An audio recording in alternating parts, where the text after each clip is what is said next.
Good evening, everybody. Thank you for being here. A lot of the regulars here. Thank you for showing up. PB, what's going on? Chels, what's going on? Hollis is no longer in timeout. What's going on, Hollis? Lena's here. A lot of people are here. Before we get started, it is very important. Star is here. GoDaddy is here. Thank you, everybody. So this is a special report. We had a lot of earnings today, and I'm little hot. Little hot. Read the disclaimer. I am not a financial advisor. I have no idea what your situation is, okay? Everything I say, my own opinion. This is not financial advice. Please do your own due diligence. Please make your own decisions. I'm just going to break down the numbers and give you my opinions. So let's just get to it. And I got to set the stage with something, okay? I got to set the stage with this. Meta is getting hammered for the wrong reasons. Now, I'm going to run through a couple of things. I wish that I could, can I do it as a window? I can. Let me break this out so I can go through the tabs. Okay. I think I figured out an easier way to show you what I want to show you. So give me one sec, everybody, and then we're going to get into it. All right. So back in 2022, I wrote an article on Meta when nobody else wanted to touch it. Very few people. It was after Gershner wrote the letter. I actually wrote an article about Meta right before this also. And Meta has 6 decks from then. Okay. Amazon. I've been calling out the critics about Amazon for a long time. All right. From when their Q3 in 2021 was classified a miss. I'm sorry. Just a lot of things. I've been bullish on these companies for a very long time. I am not just getting on the bandwagon. Been a long-term Meta shareholder. Now, I was sitting in front of a computer and I get everything as close to real time as you can get without having an actual Bloomberg terminal. The fact that Meta was down that much off the jump was nothing more than high-frequency trading in algos. There is no way that anybody even read 2 sentences and this thing was down 6%. And before we get into the numbers and I really start going through everything, okay, I want to make 2 things perfectly clear when it comes to Meta. So I went back to 2011. They went public, I believe, May 2012. These numbers are going to surprise you. So Meta's revenue and cash from operations since the 2011 fiscal year, okay, revenue has increased from 3.71 billion to 200.97 billion at the close of 2025. Revenue has increased 5,315%. Cash from operations has followed revenue higher. Cash from operations has increased from 1.55 billion in 2011 to 115.8 billion at the close of 2025. The cash they are generating from operations has increased over 7,000%. Okay, 7,000%. Now, let's look at cash from ops and CapEx. Is CapEx scaling? Yes. CapEx is scaling. Yes, it is. But when you look at the cash from operations and you look at the CapEx, Meta has generated $305 billion of free cash flow, not including this quarter that they just reported that I'm going to go through. 44.73% of the cash from operations has been allocated to CapEx. That's a pretty good trade-off. That's a pretty good trade-off to continuously invest in yourself to drive more cash flow from operations from your business. Okay? So I have a real problem with the way that Meta was treated. And look, I may be on an island by myself, and that's fine. That's fine. It is what it is.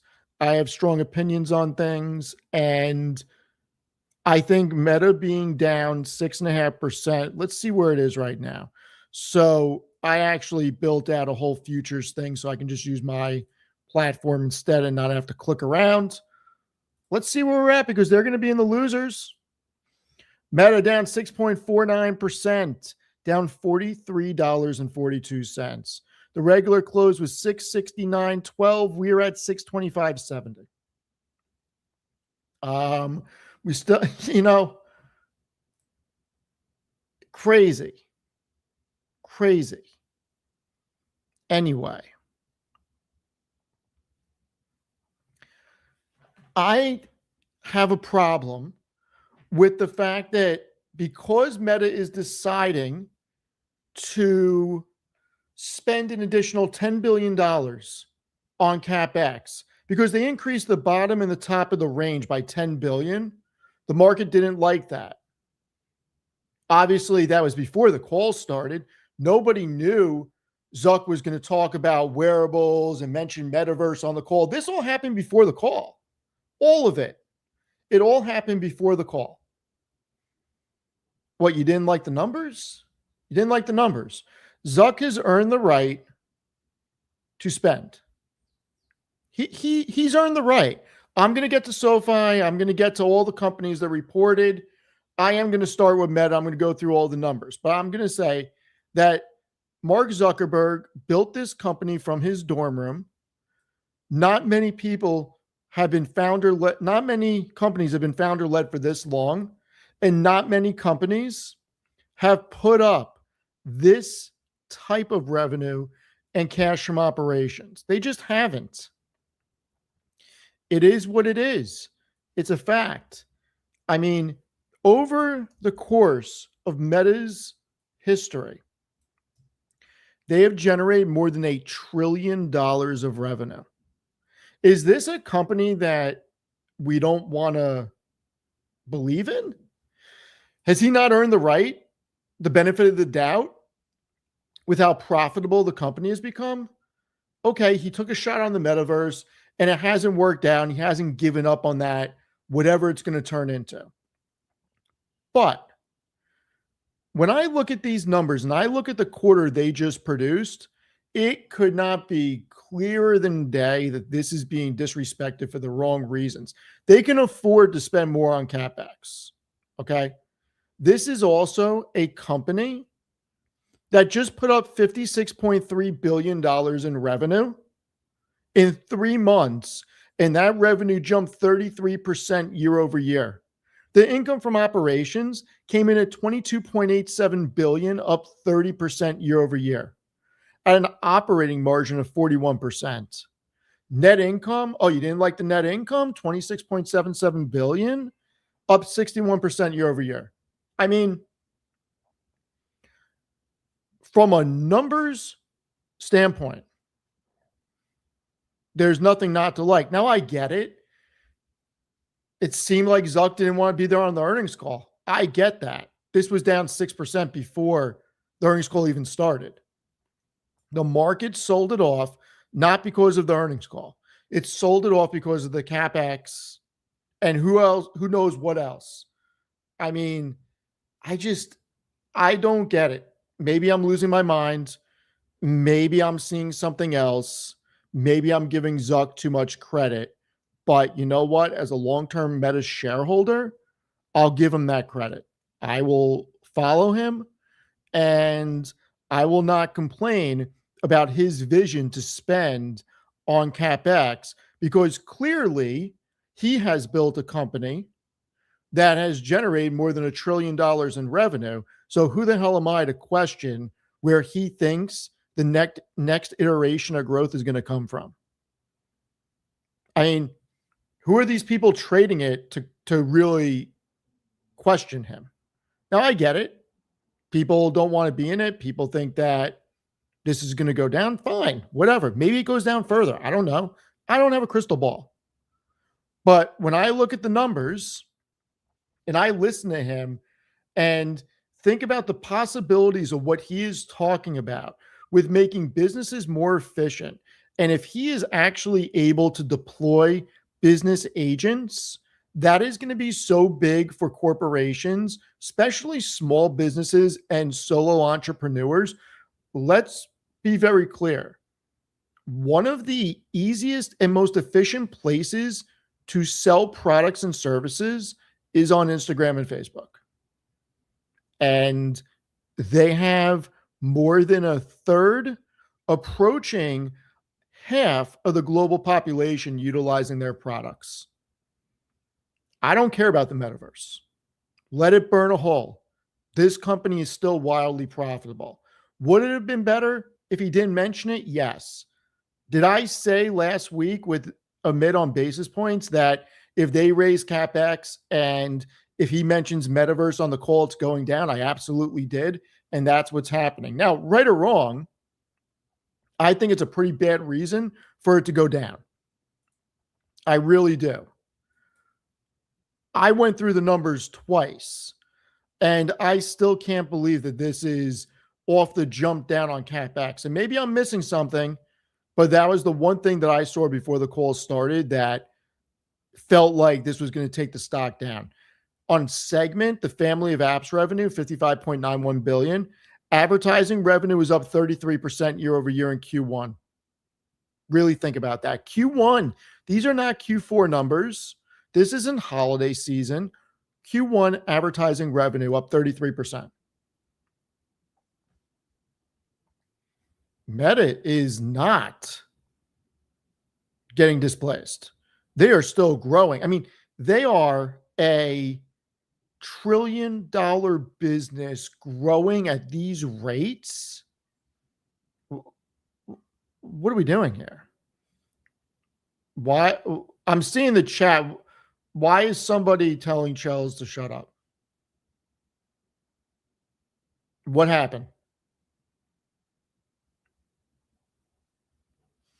Charles, ignore them. Operating cash flow in Q1, 32.23 billion. Free cash flow, 12.39 billion. Are they spending on CapEx? Yes, 19.84 billion. But you know what? This company is a juggernaut. Maybe this goes sideways. Maybe this goes down. I don't know. Clearly, it's down after hours. I don't know if it's going to bounce back tomorrow. I got no clue. What I do know, hey, Ray's here. What's going on, Ray? What I do know is there's a handful of companies that can put up these numbers. Only a handful. And Meta is one of the greatest companies in the market. You can't say otherwise. Now, whether we want to make fun of Zuck for the metaverse or we don't want to believe that glasses and wearables is going to work, whatever. I can't control that. Nobody can control that. We can't dispute it. Only time will tell if it's going to work. It's either going to be a good idea or a bad idea. Okay. What we do know is that no matter what they have done, they have always been wildly successful in the end. So, are they an AI hardware company? No, not really, not right now. Yes, they have wearables, but they're not a chip company, even though they're starting to make their own silicon with Broadcom. But I'm going by profits and I'm going by revenue dollars. This is still huge growth for a company of its size. They are still very successful. And if it keeps going down, I'm going to have to seriously consider adding. This is just, at some point, this is just not going to make sense.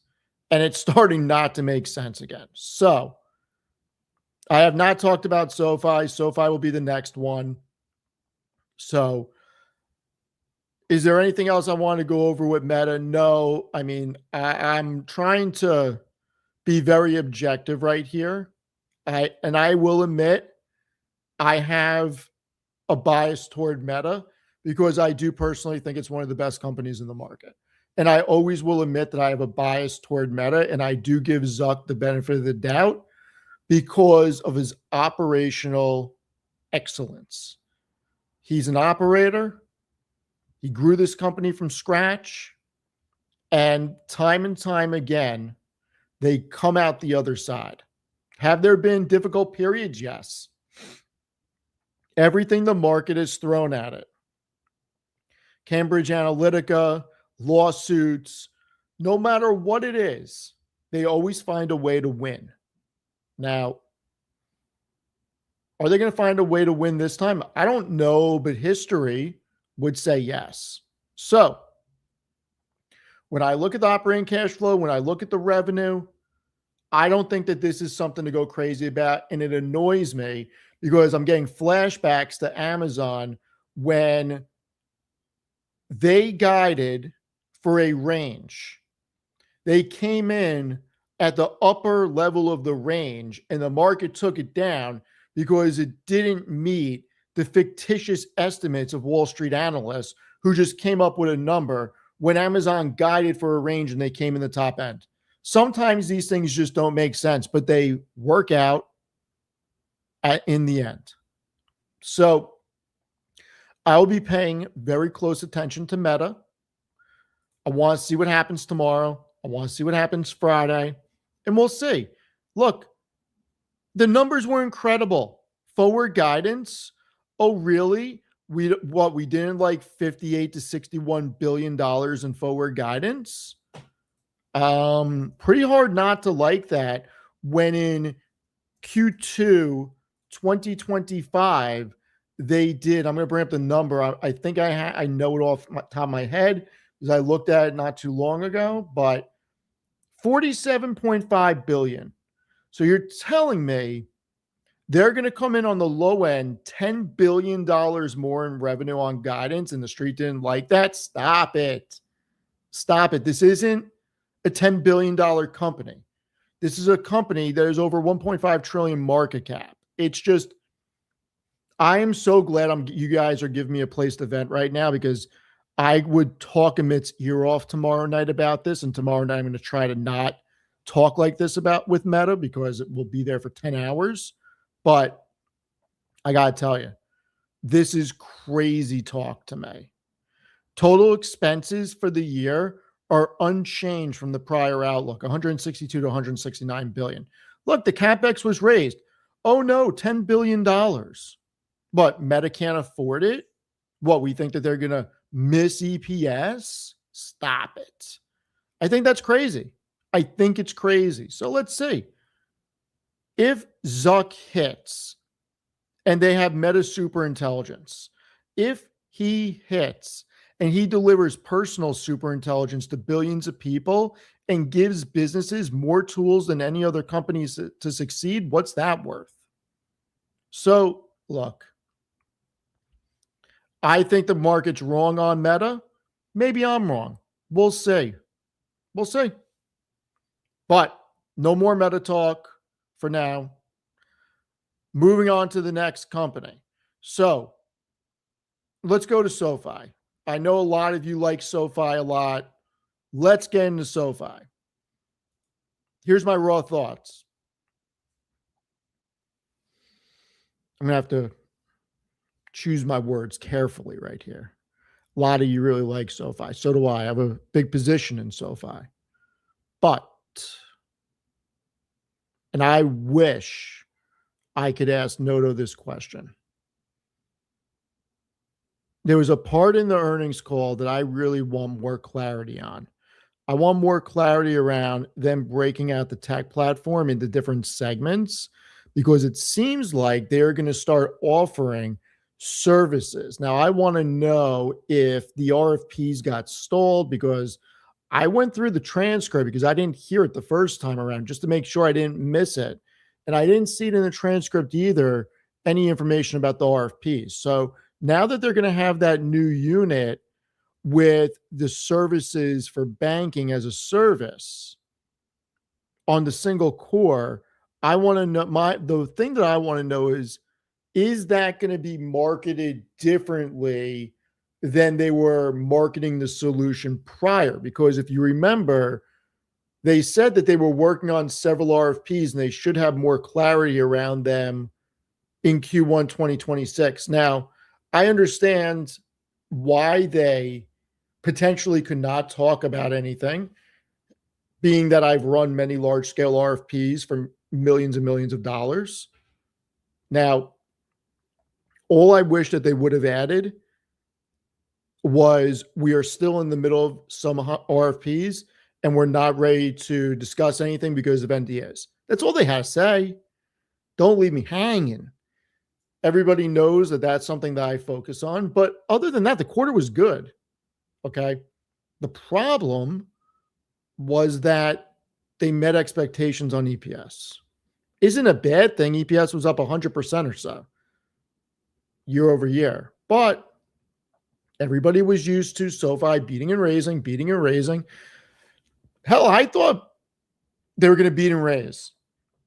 It was a good quarter. Did it deserve to be down like this? I guess it did because that's what the market said. I don't think it did, but that's what the market said. Total net revenue up 43% year over year. They're growing like a tech company. They're not growing like a bank. But without the tech platform firing, I do believe they're being classified and falling into financial services because that's where their money's made, regardless of the growth rates. But the growth rates are amazing. On adjusted net revenue, up 41% year over year. Net income, up 134% year over year. These are great numbers. Diluted EPS, 12 cents, up 100% year over year. Great numbers, but they didn't beat on the bottom line. In this market, you got to surpass. Otherwise, you're going to get punished. We saw what happened with Robinhood. Did Robinhood have a bad quarter? No, not really. If you really go through the numbers for Robinhood, they missed on the top and bottom, okay? But the underlying metrics, considering how much crypto was down, wasn't horrible. And I'll say this. For Hood to be down 13.24% today, and for SoFi to be down 15.44%, to me, that's crazy. SoFi should have been down way less than Hood if you put these two quarters together. SoFi's quarter was better than Hood's quarter, in my opinion. So what didn't we like other than just meeting expectations on the bottom line? Well, we didn't like the net interest income coming in 39% year over year. Well, we didn't like the net interest margin up 22 bips. Fee-based revenue increasing 23% year over year. We didn't like that. Rule of 40, 72. 18th consecutive quarter exceeding rule of 40. I don't know. Member and product growth. Members 14.7 million, up 35% year over year, where we didn't like that. New members added over 1 million. Come on. I don't know, everyone. I really like SoFi a lot. I think this was a great earnings call. But at the end of the day, even though you have great earnings, the earnings call gave us a lot of good information. It's not the market's perception of it. Total loan originations up 68% year over year. Record. 12.2 billion in total loan originations. Personal loan originations were up 51% to 8.3 billion.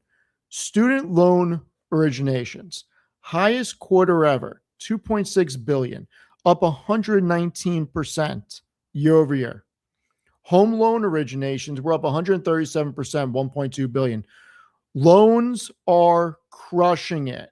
The loan platform business originations were up 90% year over year. The loan business is crushing it.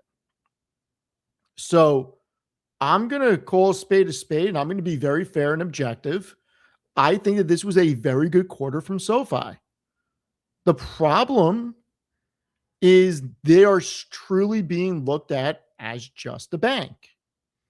And there's nothing wrong with that because they are a financial service company.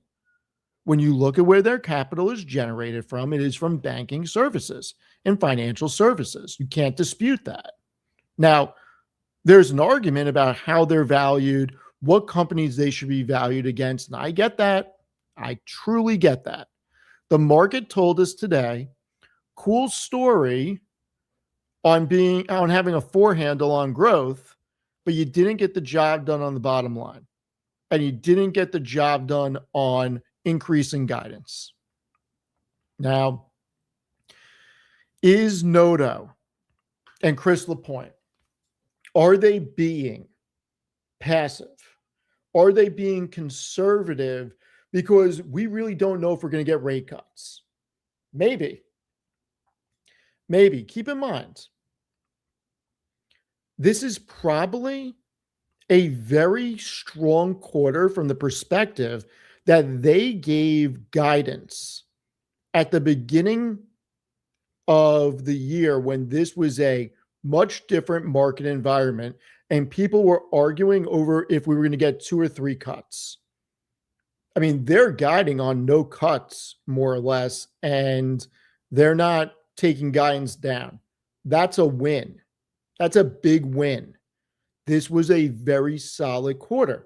It is now a perception of the company, and it's a battle for the perception. You can have all the four handles you want, but if you can't prove that you're a tech company or that you deserve to be valued as a tech company, it's going to be hard to get that multiple. Now, this is what I have to say for the SoFi bulls, and I'm one of them, I'm still bullish, but for the SoFi bulls that'll argue, but it's 41% year over year, Steve. What other bank is growing like that? They should be respected on that. My rebuttal is, well, look at their EPS. They're being respected on a multiple on EPS from a financial institution. But if you want to pay for growth, go buy Palantir. Go buy Palantir. I would be willing to say, I'll say exactly what I think, because I always do. Now, I have no idea if Palantir is going to go up or down on Monday. I have no clue. I don't have a crystal ball. I never pretend to have a crystal ball because, look, I can't call tops and bottoms. I say that all the time. And I certainly don't know what anything's going to do tomorrow, let alone next week. Nobody does. It's a crapshoot. Okay, it's going to do one or two things. It's going to go up or it's going to go down. What I can tell you is that after running the numbers, I do think Palantir comes in with 80% or more year-over-year growth in Q2. They don't have a crazy comp to beat. I would be very surprised if they don't come in with 80% or more. I would even think that there's a potential they can come in with 90% comp year over year, because they came in with something like 880 million in revenue in Q2 2025 and 1.4 billion in Q4 2025. So if they hit 1.6, which is totally doable, I believe that gets them to 82, 83% year over year. With all the deals they've signed, completely doable. So if you want growth, like real huge growth, rule of 40 over 100, go buy Palantir.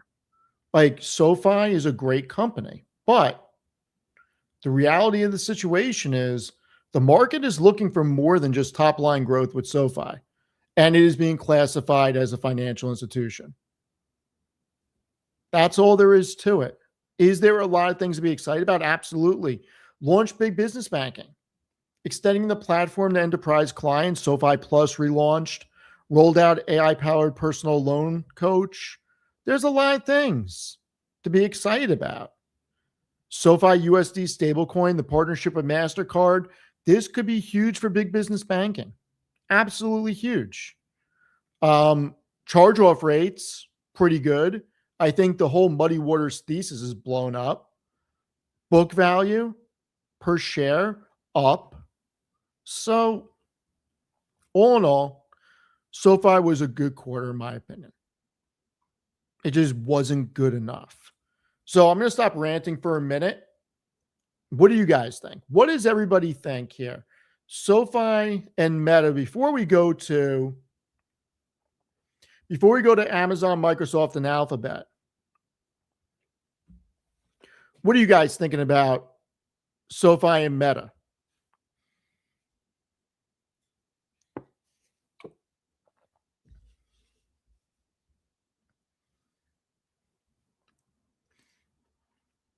Good quarter. SoFi is a basic, boring bank. Why would you keep SoFi when memory stocks like MU are so cheap? I bought a little SoFi today. Spinning your wheels with SoFi. Yeah, I get it. I get it, everyone.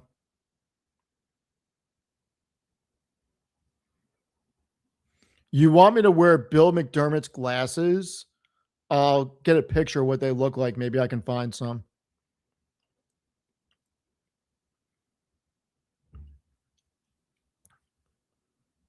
How many of you? I'm gonna in 2 minutes. I'll get to Amazon, as I guess that's the one you guys really want to hear. But I wanna run two polls real quick, if you don't mind. All right. I don't like that when I bring up my own stream, it doesn't come in muted. So, all right, hold on. Start a poll. Are you still bullish on Meta? Yes or no? These can be quick polls. I'm only going to let them run for a minute or so. So please do me a favor and answer. I am generally interested in what everybody in the community thinks. I love this community. This community is amazing. And I know that I don't know everything. So I look to you guys to keep me honest and keep me on point. I want to know what you think. Maybe there's something I'm missing. Okay. Maybe there's something I'm missing. So we're going to let this poll run for another 45 seconds or so.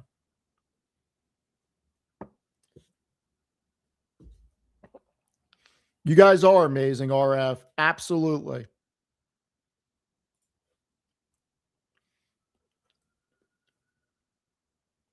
All right. I'm a little surprised with the poll. Lena, you're correct, I believe. I mean, I was screaming about Amazon at 204. I will get to Ericsson and Nokia, just not today, Camp. I have not looked into them, but I will look into them. All right, we got over 200 votes. Final push. Final push. And then we're going to end the poll out.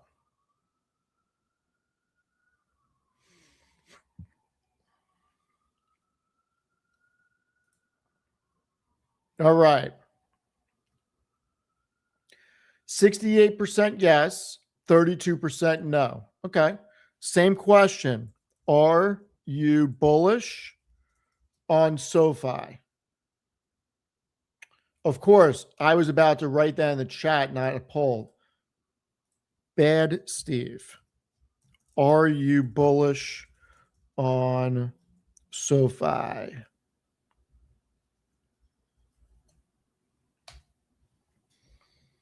All right, let's see. Moment of truth. Moment of truth. Can SoFi do as good as Meta in the poll with the Milk Gang? Meta hit 68%. Where's SoFi going to hit?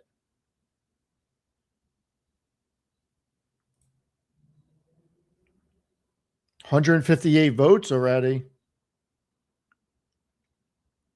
Oh, I guess I need to talk about JPOW, right? I guess I'm going to have to talk about JPOW.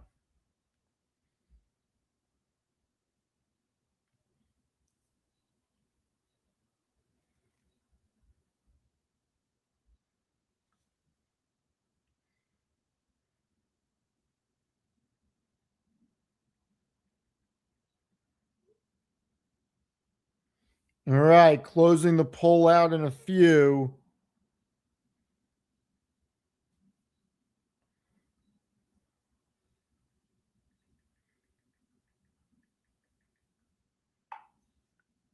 All right, we're closing it out. We're closing in on 250 votes, everyone.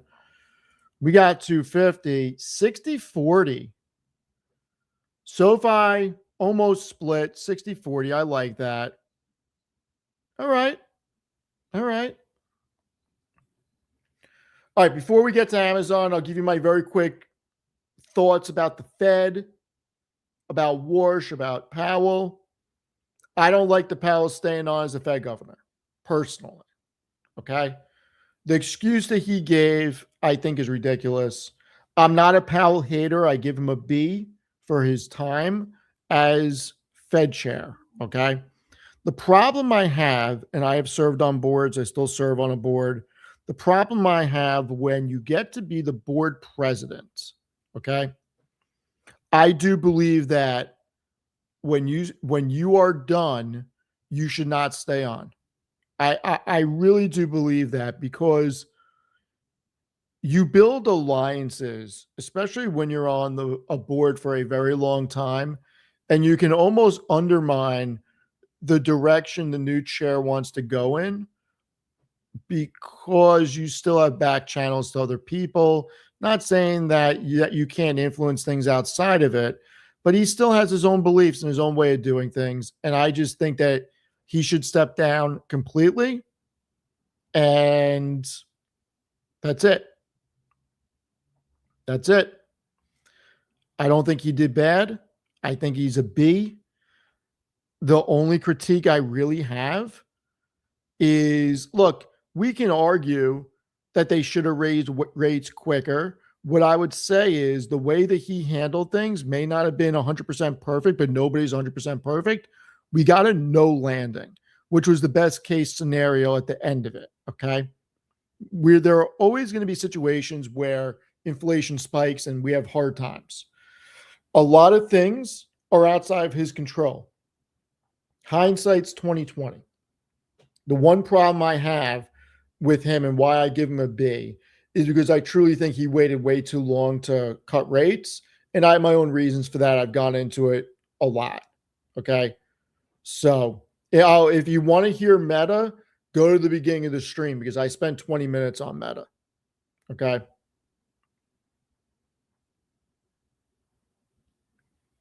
Steve, why don't you give us SoFi numbers that many of us have the numbers on SoFi with doctor's appointments? I don't understand the doctor appointments thing.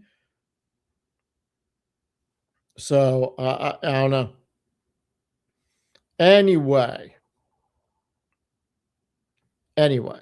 we are going to get into the next company. All right. So obviously there's only so much time in the day. I didn't go through Amazon's earnings call as diligently as I would have liked to. I thought Amazon's quarter was great. Okay.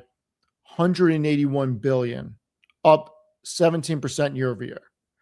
Operating income 23.9 billion, margin at 13.1%. Now this is big. Margin at 13.1, my theory is starting to come true. They were at 11.2 and then 11.8. We need that margin 18%. 18 to 20%. You hit 18% over the next several years. This is going to be a company that does $1 trillion of revenue, and at an 18% margin, that's $180 billion in operating income. I am stoked about the 13.1%. Net income, huge. The fact that they put up 30 bill in net income when in the prior year was 17, up 77%, that's great.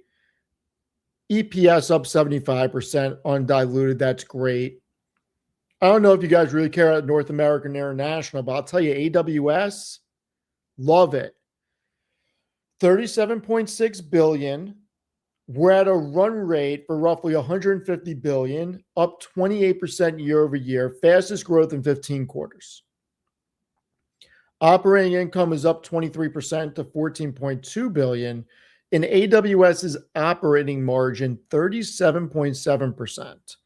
There is no reason for Amazon to trade at the multiples it does when Walmart and Costco trade at the multiples that they do. I'm sorry. They do not have an advertising business like Amazon. They do not have AWS the way Amazon does. Oh, you're going to tell me that, not you guys, but the market, is the market going to tell me that Walmart and Costco generated 17.24 billion in advertising services? TTM advertising is past 70 billion. What, that doesn't count for anything on the multiple? Subscription services were $13.43 billion in Q1.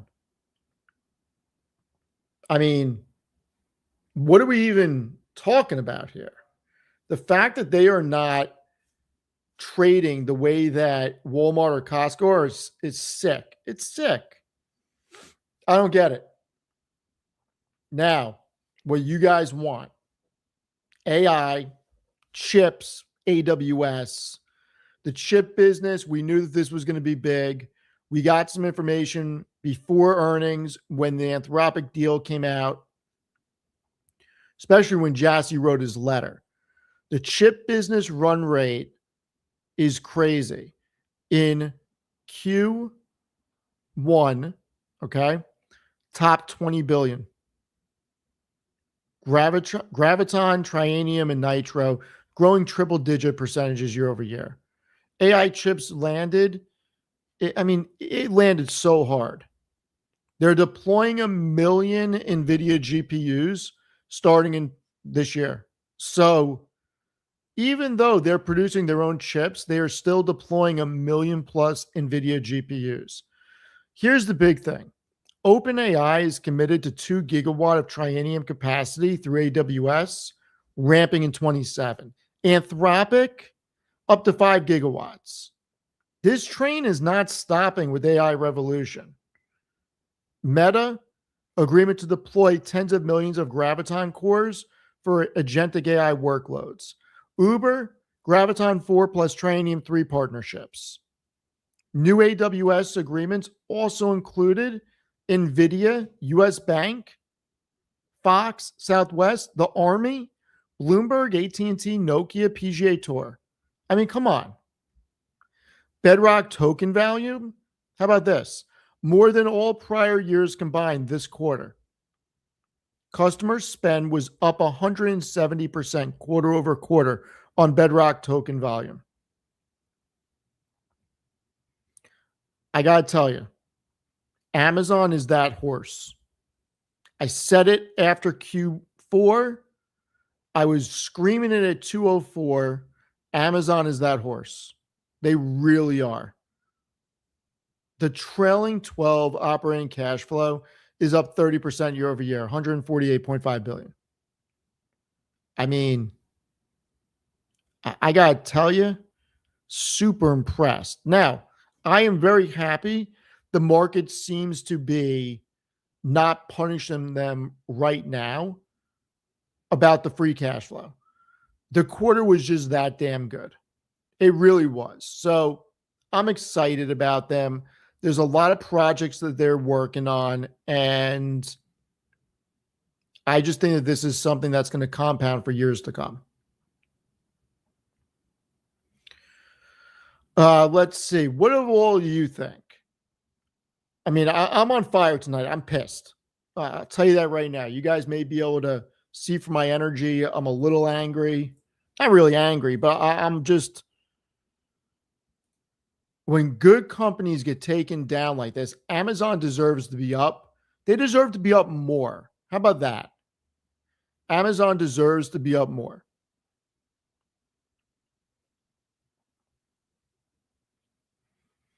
Can I show you? What did I say when SoFi was down today? I said that it's going to be bloody. That's what I said. Let's see. He's angry because he's almost out of hair gel. Maybe. Thank you, June. I appreciate it. What can we realistically expect from the market with Iran war possibly reigniting? I mean, look, I don't have a crystal ball. I don't think it'll amount to much. Here's the thing. You had oil in March over 80 the whole time. Actually, let me look at a chart. Let me look at a chart real quick before I go any further, because I actually am now starting to question what I just said. So hold on. Crude.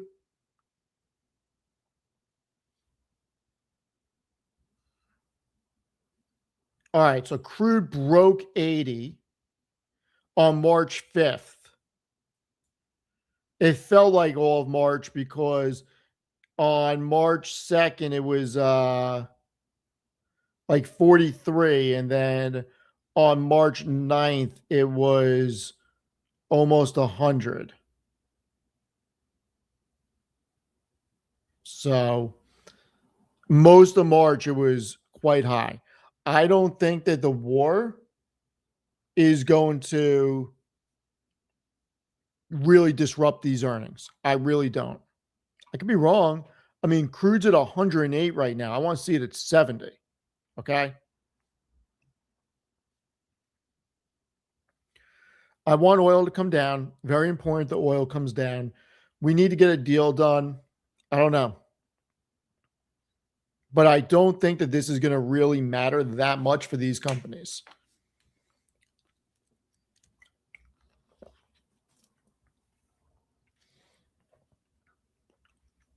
Oh, speak of the devil. We got one person that decided that they wanted to come out and play. I don't know if anybody knows what that's from. Has anybody seen the Warriors? Anybody? No? Okay. It's all good. Got Tevis here. What's up? Tevis, how are you? Good, man. All things considered.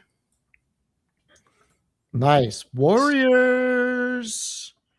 So I went through Meta, I went through SoFi, I went through Amazon.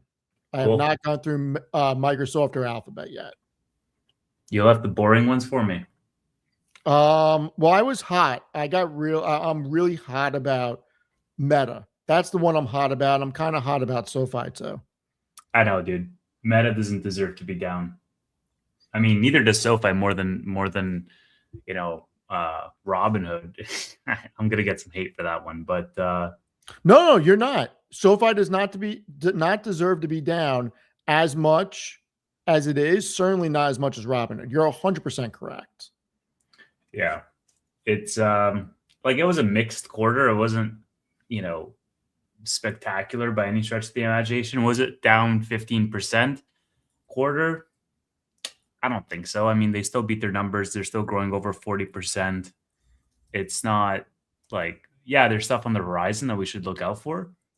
But yeah, I don't think that move is justified. But again, SoFi trades down when they have like 10 out of 10 earnings, let alone this. Yeah, I want to show you two charts I put together. Sure. Meta. So I went back to 2011. Meta went public 2012. So from the close of 2011, okay, Meta's cash from operations has increased 7,375%. And they've only spent 44.73% of their cash from operations on CapEx. Like the fact that Meta's down because their CapEx is going up by 10 billion. I mean, that's how this opened up. It opened up down 6.5% because of that read. The algos just took it straight down. Nobody read the press release. It was an incredible press release. This company has earned the right.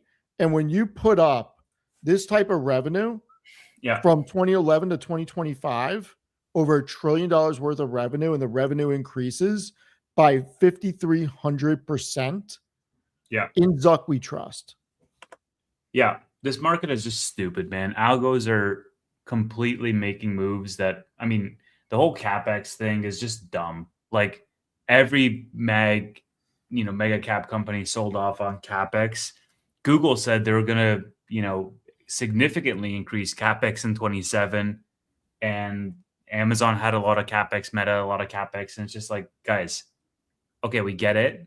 You sold them off a couple months ago on CapEx. And really, like, you're going to sell this off 6% on a 10 billion CapEx raise? Like, it's just dumb. Like, there's no there's no correlation at all. Like, dude, this thing is $1.7 trillion and it's down 7% right now because you're raising, 10 billion in capex. Like, that's not the whole story, but the I mean, gut it's the reaction. reason it's down. I Well, mean, the story is Meta just grew its revenue 33% year over year. yeah, I mean, their users were Like, down as well, right? Like, it's a one-off. I get it, but you could make an argument there as well for the plateau. I think it's being treated unfairly. And maybe it goes down further, but there was nothing in the report that was bad. There was two things, and I said this on basis points. If Yeah, Meta comes out and raises capex or mentions metaverse, it's going down, and it did. All the numbers. What we didn't like that almost half the global population uses it. But we didn't like the net income is up 61%. yeah, Like bro. crazy. Google at 370 is staggering. It's crazy. I mean, they had terrific numbers, but Yeah, they, we can get into Google next, and we'll go into Microsoft last. So I actually didn't see Microsoft earnings at all. I just saw like the high level numbers. I didn't see anything around them. I just mostly focused on what I own, which is Meta and Amazon. all right, so Microsoft had a good quarter. So revenue was up 18% year over year, which, okay, it's not a growth company, but it's acting like a growth company for its size. $82.9 billion in 3 months, nothing to sneeze at. Yeah, Operating income up 20% year over year, 38.4 billion. Net income 31.8 billion, up 23%. Now here's the numbers that really freaking matter. Okay. Microsoft Cloud and AI, because this is what got them in trouble last time around. And there's different segments to this. Microsoft Cloud revenue up 29% year over year, $54.5 billion. Commercial remaining performance obligations up 99% year over year. Think about how crazy that is. $627 billion. The AI business annual revenue run rate is up 123%. Now, when we look at the segment performance, and this is once again to me incredible, Azure and other cloud services are up 40%. 40%. I mean, this is one of the greatest companies ever in the history of the stock market. And I just don't know why it's not higher. yeah, yeah. I don't know, man. Like, you'll see these rotations, and these companies, despite their size, they can move in a big way, which will surprise many people. I mean, look at Amazon, right? Like, Amazon, if you rewind 3 weeks, they were at $200 or under, Yeah. and today, 270. So I think they can. I mean, like, Meta is still, like, if we open at where we are right now in the 620s, dude, it's been there for a while. Microsoft, similar story, right? Like, you had a huge sell off on Microsoft from the 500s down all the way into like the mid 300s at the lows. These things can turn around fairly quickly. So I'm not worried in any one of them specifically.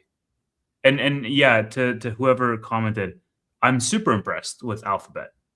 I'm not talking crap about Alphabet at all. It's very well deserved. I am just uh, surprised at the price action of Alphabet because it bucked the trend of these other names. Nvidia has been sort of like a stable coin for the last 3-4 months. Meta has been oscillating in that 650-ish range. It hasn't been able to break and sustain above 700. Microsoft took a $200 haircut over the last 3 months, and yet Google is up and to the right. And so that's all I'm commenting on with regards to Google, right? Like, all of them have had troubles over the last several months, but Google largely, I mean, yeah, they did have a kind of like a sell off between 330 and 270, if you want to call it that. But if you look, since July, Google's been, it's doubled basically. Yeah, I mean, look, going back to Microsoft real quick, because there was some couple of comments about Copilot not being good. Yeah. M365 commercial cloud revenue up 19%. M365 consumer cloud revenue up 33%. LinkedIn revenue 12%. Dynamics 365 22%. For the Yeah. segment performance for that entire segment for productivity and business processes, 35 billion, up 17%. And the operating income on that is so sticky, 20.97 billion. I Mm. mean, I don't like Copilot either. Okay. I think it's garbage. It's putting up numbers though. Like that whole segment is putting up numbers. I got to tell you, with the price action today, okay, Microsoft is, I don't know why it's this low. I didn't think Amazon was going to move a lot because of how much it moved into the print. I'm a Yeah. little shocked Alphabet is moving like this. I'm very surprised Microsoft and Meta are down. Oh, Matt, don't do that. You have an invite in your email, sir. Don't do that. I texted you. Don't do that.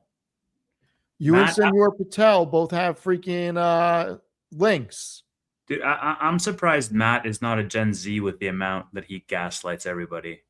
This man is a master at trying to play the emotional game, just making his friends feel bad. I was on the phone with Matt for like an hour last night, and he just wanted to get off the phone the entire time. But when there's an audience, all of a sudden, Matt's just stream shaming us. That's all. stream shaming, I like that.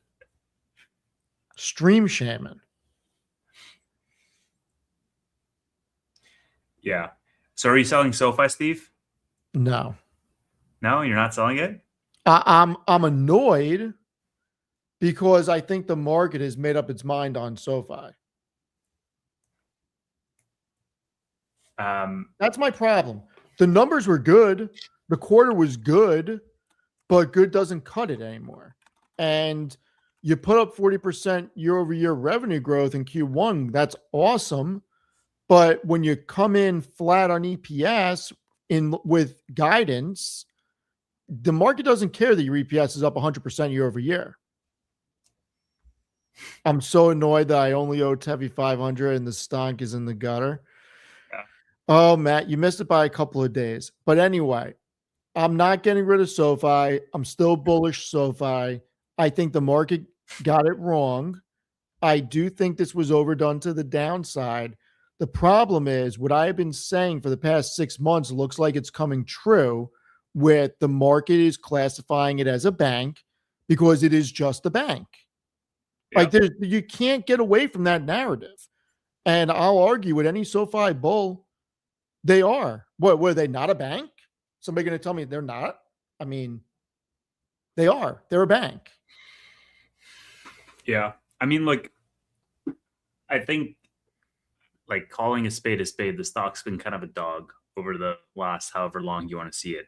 I know a lot of people are kind of salty because they got in the 20s and 30s because they thought this thing was going to go straight shot to 50.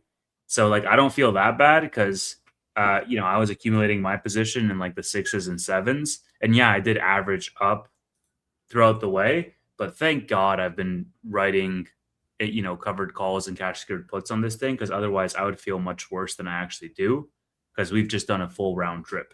And if we zoom out, like the opportunity cost narrative starts to come back the closer we get back to the 10s. Yeah, I mean, look, I thought that SoFi would be the catch-up trade this year because of what Robinhood did. I still think SoFi can have a very good year. I still think the numbers are great, and I still think that this is a great company. The problem is the framing of the market about SoFi, and I don't know what it's going to take to break that framing, because calling a spade, they're not getting away with saying they're a technology company. I mean, tech platform's not really producing.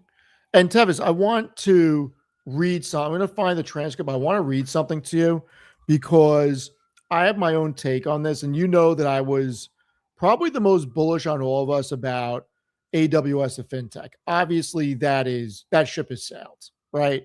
Yep. Okay. So that, and I admit that ship has sailed. Um, where did they? And yeah, TJ says the stock is not the company. 100,000%. The company is getting better and better, and I don't think anybody can deny that. We can all debate the rate at which it's getting better and better, but the direction is not up for debate. However, the stock is what will, get people to retirement and will change people's lives. In a perfect world, they're correlated, but not always, right? Yeah. Okay. Just give me one sec.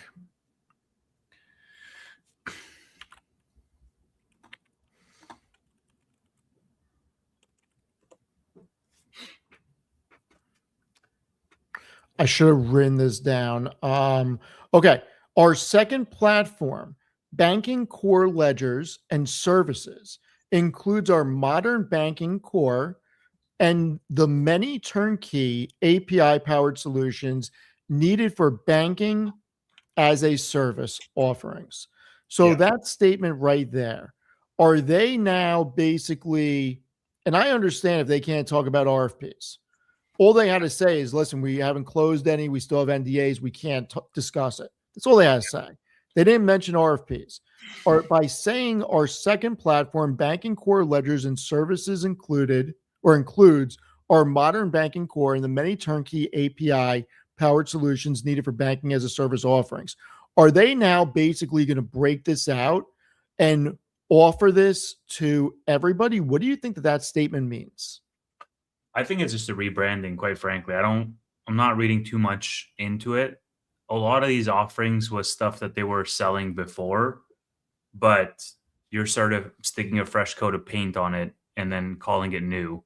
The underlying, products and features are fundamentally the same. How you position it is different. And sometimes, honestly, that's all you need. But I don't think there's anything like super significant here from the Galileo product offering suite. There may not be. And look, just because I think the market is overdoing this does not mean it's going back up, everybody. This could go to 12. Okay. Let's call a spade a spade. I don't know if it's going to go there, but it Yeah, could keep going down. The market's going to do what the market wants to do. could. I wrote some cash secured puts for $16 for mid July, so I hope it doesn't go to 12, but it sure could. I mean, if you go through the numbers, the quarter was good. It's Yeah, just you have to be better than good. And you can't just come in even on analyst expectations, especially if you're not going to raise guidance. Now, I think it's a win that they didn't pull guidance, given that they're acting as if there's going to be no cuts and they made their guidance off of two. So I think that's a huge win, but the market wanted more. They were accustomed to more, they wanted more. yeah. Gerald is asking what's my largest position. It is still Nebius, by the way, and more so by a larger margin today than it was yesterday, and very happy with that. Nebius was actually up like 4% or 5% or something today, so it buffered a little bit. I I just do want have to say to one thing about SoFi and then we'll get off of it. If they go down on a triple beat, like what did you think was going to happen here? Like absolutely one. they've gone down on triple beats where they beat top, they beat bottom, and they raised guidance. I mean, that didn't happen. They beat on revenue, kept guidance, and came even on EPS. So if they go down on a triple beat, well, we thought that they were going to go up. Yeah, exactly, and like if you've been in the in the stock for the last three earnings, like that this is the trend. Like they'll sell off on earnings. Either they sell off intraday after a morning pump, or they sell off straight in the morning. But generally speaking, they'll sell off on earnings. Happy I wrote covered calls for that reason over earnings. But at the same time, like again, it was probably the most mixed quarter I've seen from SoFi in a long, long time, maybe ever. Didn't raise guidance. They were just in line with EPS. I mean, I guess you could argue that they would have beaten EPS if it wasn't for like the tax implication. They would have been at 13 13 cents instead of 12. Technology platform numbers, that guide was that was the thing that turned me off the most, honestly, was them saying 325 million for the full year for tech platform. And it's like, all right, cool. Like, let's just throw in the towel because we're just acknowledging that every quarter for the rest of the year is not going to have 100 million plus for tech platform. It's like, dude, we had that like every quarter for 2025. This is how big Chime must have actually been on the platform. And you're just sort of realizing it in the numbers, like, holy, it is going to be a sort of a grind in the tech platform for 2026. And for me, like, I said this to Roy like last week when I was doing my predictions. I said, look, this is the last quarter where I'm going to be giving them the benefit of the doubt on the tech platform, because you sort of become that boy who cried wolf. Management literally said, hey, we're going to have 10 new deals in Q1. And yes, they talked about it today, and some of the revenue is going to be accretive throughout the year. Like, it's going to start now and ramp up throughout the year. I get that. But again, the guidance number is what threw me off, because as those 10 new deals scale up, I was expecting for us to reach like new all-time highs in the tech platform, maybe in Q3 or maybe in Q4. But if you're guiding for 325 million for the full year, 83 million per quarter for the remaining 3 quarters, it's like, dude, what scale up? You know? So that's the piece that I was like totally turned off by, quite frankly. And like, people can sugarcoat. Like, look, lending platform was fantastic. Loan platform business, they were talking about the continued demand. They are guiding for no rate cuts, and I think we're going to have 1 rate cut. So I think it's going to end up being better. But like, I wasn't as optimistic as some of the other folks on that call, and this is the reason why. Because it's just like, guys, let's be honest with ourselves first and foremost here, and let's just call it like it is. Speaking of, I do have to jump in a few minutes. I am going to be recording my my SoFi earnings recap video. So this is a good. Give me some banks real quick. I want to show something. So yeah, show me. Give me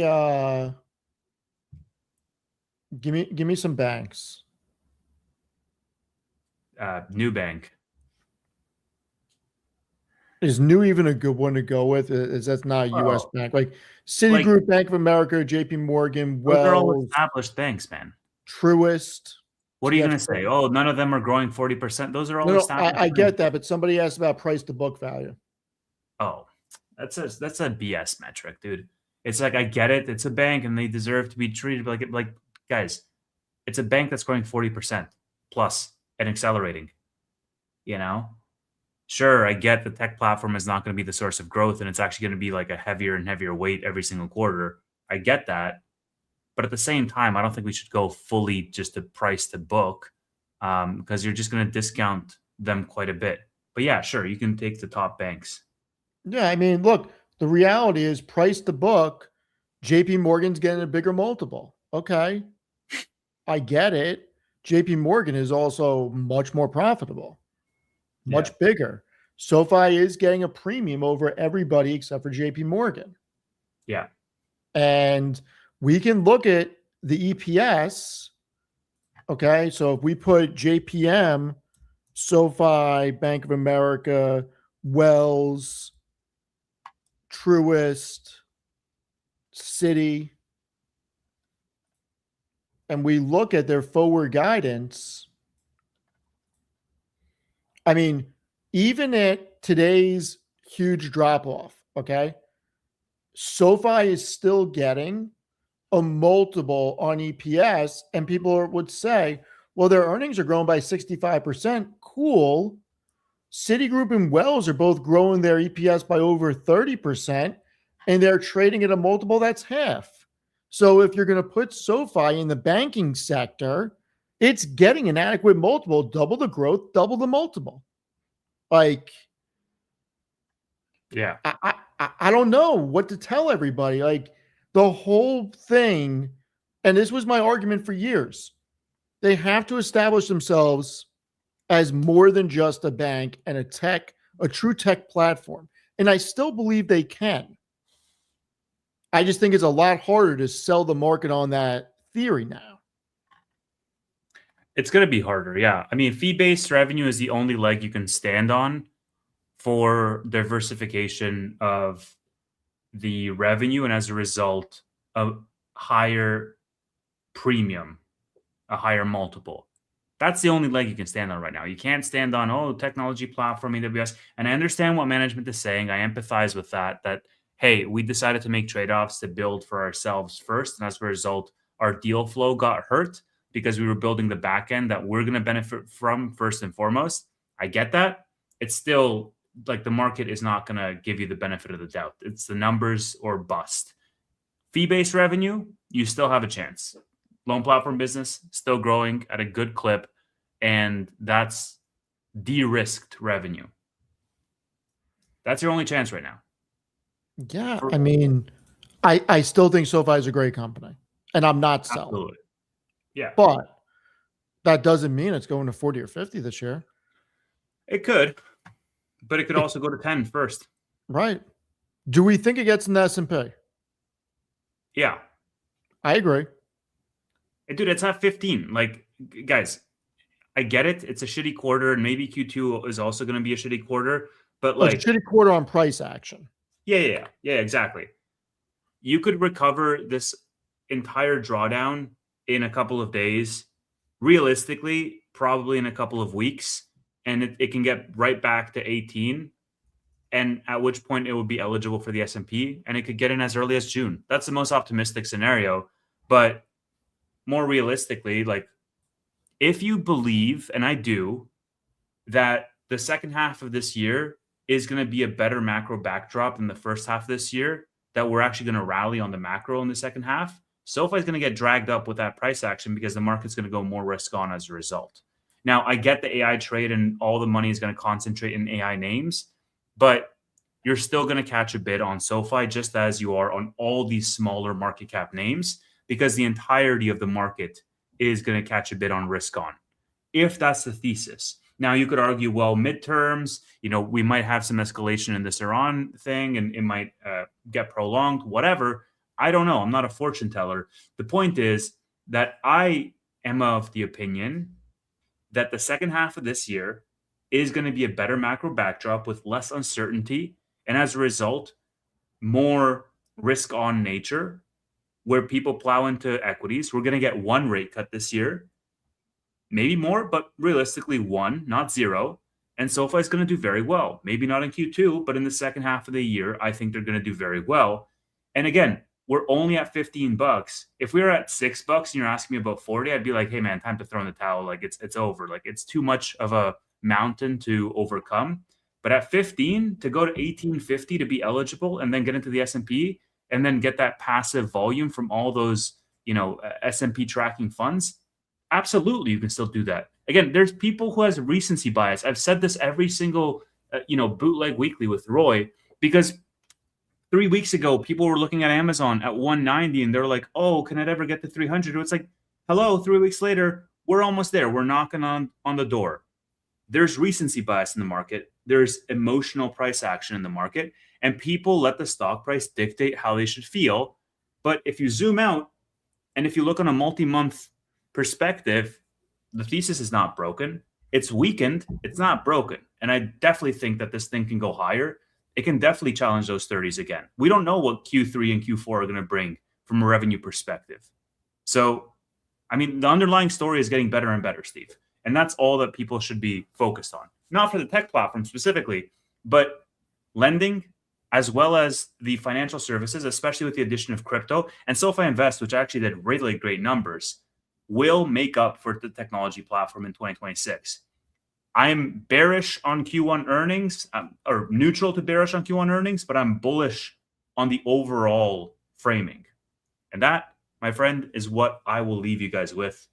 I think that was very well said. And I think I'm in similar camp. I mean, I wouldn't say I'm bearish on Q1 earnings, but they weren't what the market wanted. And I do think SoFi is going to perform. It's just, does the market change its perception? That's the biggest thing. And there's nothing wrong with it being a bank. Yeah. Their loan platform is crushing it. And if we get rate cuts, their net interest margin should expand a little bit. They'll be paying less out on interest. So I'm excited for the rest of the year. And, everybody was like, man, Steve's going to probably sell. No, I'm not selling. I'm annoyed, but I'm not selling. I mean, if I thought that there was a real reason to, look, I made a statement today on Tanner's private stream that I think QXO will outperform SoFi. I think I told you on the phone today that I think QXO will outperform SoFi from today going forward for the rest of the year. But that doesn't mean I'm just going to rotate in and buy more. Like, there wasn't anything bad in the report, in my opinion, today. It just wasn't what the market needed for it to go up. Yeah, very clear cut. All right, I gotta go. Go do your thing. Let me. I am gonna make. That's what I'm gonna go record right now. My SoFi earnings recap. That's gonna be out probably tomorrow morning. Thanks, y'all. Appreciate it. Talk soon. Bye. Later. So I just think that we need to level set. Michelle, what's going on? And by the way, everybody, I did see all the comments. I did send TJ a link. So I also texted him that I sent him a link. Matt and Chris both got text messages. So, TJ, I did send you a link. If you check your email, you're more than welcome to come on. So I just think that we have to level set and call a spade a spade. SoFi's earnings were good. They weren't good enough, and there's nothing wrong with that. We have to accept that the AWS of fintech is not going to play out at this point the way that we thought it was. And there's nothing wrong with that. Are they going to make it up on the other side? Probably. It's going to take some time. So, I mean, we got to see what happens. I'm not exiting. I'm not upset at SoFi. I do think the market is being a little unreasonable, but that's the market. And that's what makes a market, everybody. You got to take the good with the bad. And that's the reality. So let's move into Alphabet. We have not discussed Alphabet. We hammered SoFi. If TJ comes on, we'll go back to SoFi. But, I mean, look, Alphabet's incredible. 22% year-over-year increase in revenue. 11th consecutive quarter of double-digit growth. I was screaming this when everybody was trying to tell me search is dead, search is dead. No, search isn't dead. Stop it. Search is not dead. I mean, come on. Oh, search is dead? Google search, $60.4 billion, up 19% year over year. Search is dead. Cool story, market. Cool story, bears. I mean, YouTube ads were up 11% year over year, 9.88 billion. Google services total revenue, 89.6 billion. Google is one of the most complete companies there is. It's one of the best companies there is. It deserves to be up. Google Cloud crushed it. $20 billion, up 63% year over year on revenue. That's a meaningful acceleration, everyone. Operating income on Google Cloud, 6.6 billion. The cloud backlog, I mean, this is the crazy part. So anybody who says the AI revolution is done, these companies are spending too much on CapEx, Google Cloud backlog just hit $460 billion. It nearly doubled quarter over quarter, not year over year, quarter over quarter. There's a reason Alphabet's catching a bid. The market does not care that they're going to spend 180, 190 billion on CapEx for good reasons. Now, here are the metrics I don't know if a lot of people talked about that I'm super bullish on. Total paid subscriptions, 350 million YouTube and Google One. That's a ton. I mean, it's the best quarter ever for consumer AI plans. And Gemini Enterprise, 40% quarter over quarter growth in paid monthly active users. Their token processing, 16 billion plus tokens per minute via direct API use, up from 60% last quarter. I mean, I don't know how you get bearish on a company that's doing 45.79 billion in operating cash flow in 3 months. I mean, Q1 free cash flow 10 billion because they spent so much capex, but their capex is driving their operating cash flow. So I'm very happy about this. It's a great quarter for them. I think they deserve to be up. And let's see where all these companies finished after hours. I should have just had this up already.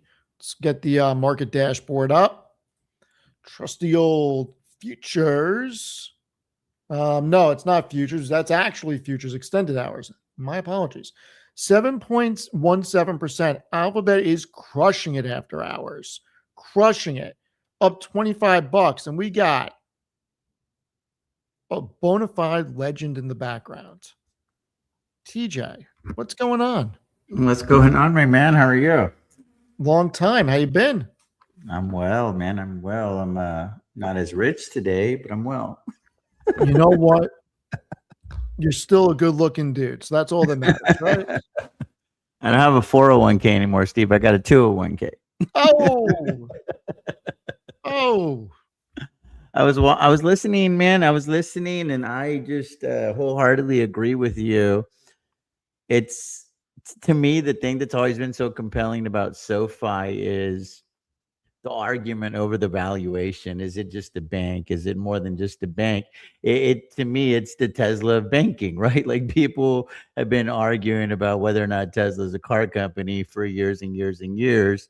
And to me, it's like, okay, well, 80-90% of Tesla's revenue comes from selling cars. So it's kind of like, okay, it's a car company with a couple of real cool side gigs, right?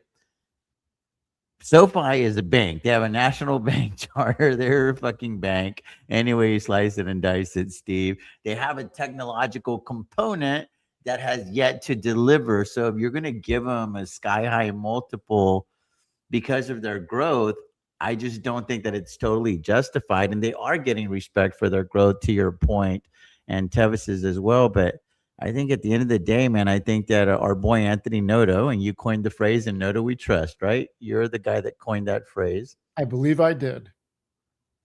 He said that they were out to become the AWS of fintech. Did he not say that? That's what got me sold on the whole AWS of fintech story. So this isn't our narrative. Anthony Noto gave us this narrative, and I love the dude. I don't know him personally, but I researched him. I love his background, everything that he stands for. But I think that he pinned himself into a corner by saying that they were going to be the AWS of fintech, and that created a narrative that they have not lived up to, and they overpaid. I don't know the metrics like you do because I don't nerd out like that. But they overpaid for Galileo and Technisys. I think on the surface, we can all agree on that. So anybody they got to get punished for that. I'm just saying, in some way, some form, Mr. Mark is going to punish you for making bad decisions. And they got to deliver, bro. They got to deliver on the tech side. Yeah. So Tanner, actually, there's a super cut that he put out. Okay. I'm not going to play it. He put out 4 years ago. SoFi CEO Anthony Noto gives amazing interview supercut with the Bank of America team. Okay. He specifically discusses in this interview the AWS of fintech. Okay. He explains Galileo and Technisys and why it'll form the AWS of fintech. They have discussed it on earnings calls before. You're 100% correct. This is not our narrative. Now, I still believe for SoFi to be a bank that has 14 million plus members, they're doing something right. They obviously have to have a banking platform to run all their stuff on. It's their own platform. Now, the question is, are they only going to be able to be two-dimensional, not three-dimensional? So two-dimensional is being able to build everything and host everything the way they want it and deploy everything when they want it. So they can build and deploy and control their own roadmap. That's two-dimensional.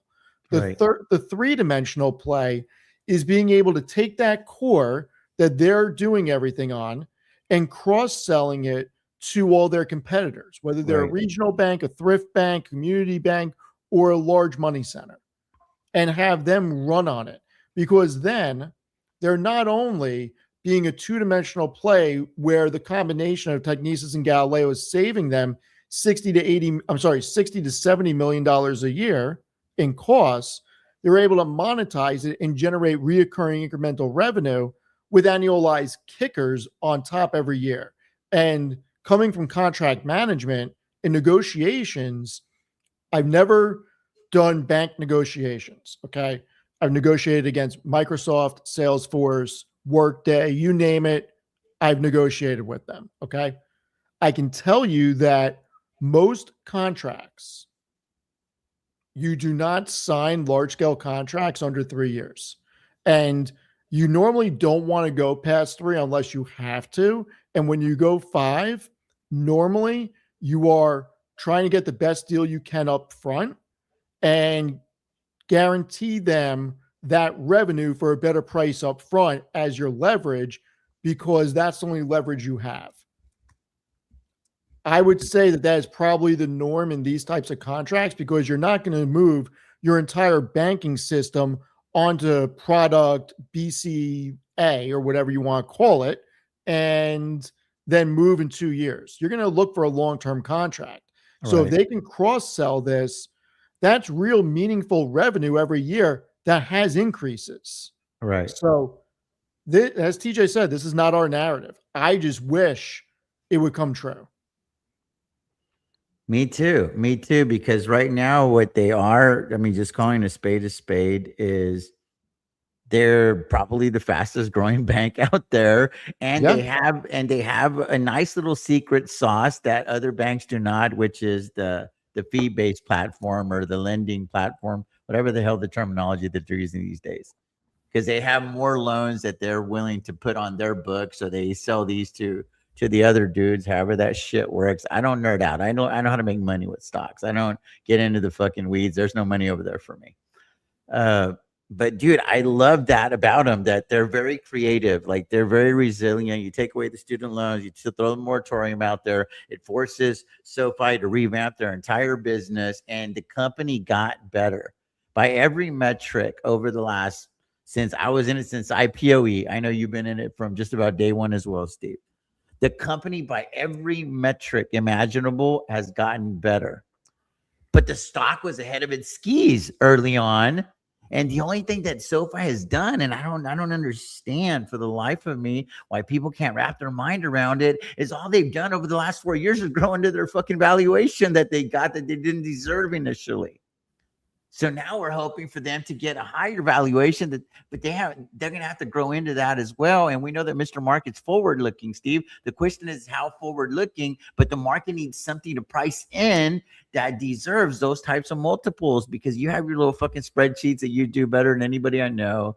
And there's just nothing that you can do on there to justify these crazy multiples that when people call SoFi to 75, buy now, cry later, Kyle White, come the fuck on. Like, how do you get there? Like, I know how to do math too. I can't get there, and I've never been able to get there if you don't give me a line of business that has those types of margins to justify the market commanding that kind of respect and giving you that kind of multiple. I've just never been able to get there. I mean, at the end of the day, they do what, $4 to $5 billion a year in revenue, Steve?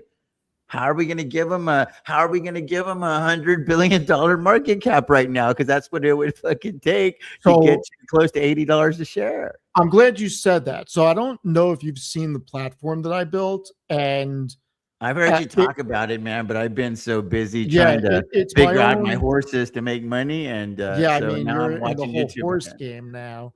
So I built my own platform to make my life easier. Like, it's a big platform. Okay. So I basically built it for how I want to look at stuff. When I'm looking at the bank valuation metrics, okay, and everybody wants to talk price to book or price to tangible book. So let's just use price to book. SoFi is getting a 1.89x multiple. Should they get more than JP Morgan? In my opinion, no. Okay. Yeah. And there's a reason why I say that. Now, JP Morgan, my opinion, is the best bank in the country. It's JP Morgan Chase. Yeah. SoFi, so we bank there. For people to not let me phrase it like this: for people to say they're growing 40%, they should have a better multiple. This is what I will show everybody. When you look at the EPS and valuations for SoFi, JPM, Citigroup, Bank of America, Wells, Truist, and we look at it on a forward basis, okay? SoFi is expected to grow its EPS by 65% from the close of 2026 to 2028. They're getting a multiple because Wells Fargo and Citigroup over that same period are expected to grow by 31 and 33%, Right. and they traded 8.9 times. So they traded half the multiple with half the growth. SoFi is getting an adequate multiple right now if you Agreed. consider them a financial institution. But how could you not consider them a financial institution, Steve? Can you get a mortgage through SoFi? Do you get a student loan through SoFi? You Yes, get you a can. banking, a checking, a savings. I got a credit card through SoFi. Even got a Last personal time I loan through checked, SoFi. yes. I'm just saying that I'm that's with not a you. financial institution. What the fuck is it? I'm with you. And look, for people to sit there and say that SoFi should have a better multiple across the board, so much more than JPM, well, let's call a spade here. JPM is 279 billion in annual revenue. SoFi is 4.8 billion. I mean, gross margin, I mean, really look at this. SoFi's gross margin, and I'm not sure if this system updated with I'm not sure if the earnings update immediately or if it's next day. So I will check this tomorrow. But as of I will check. Operating margin, net margin, ROE, and ROIC, all better on JP Morgan. And then we want to look at gross profit and EBITDA. SoFi's EBITDA 1.9 billion, JP Morgan's 81.4. So you're telling me you want me to make a case that SoFi should get this crazy multiple on book value compared to JP Morgan? I'm not willing to do it. Yeah, I think that's fair. I just think that whenever you're extremely bullish on a company, you're going to hear whatever you want to hear. You're going to see whatever you want to see because it suits your narrative and it makes you feel good. But I think that you have to be willing to be honest with yourself and be objective. I'm going to tell y'all a real elementary way on how I got to my valuation of 100 billion. Like when I got into SoFi, I was like, I could see this thing growing to $100 billion one day. And I think that one day they're going to get to 25 million active users. I'm talking about people that have legitimately bought a product, not just submitted an email or downloaded an app, because I don't really know what an actual member is, because that's a little bit ambiguous to me.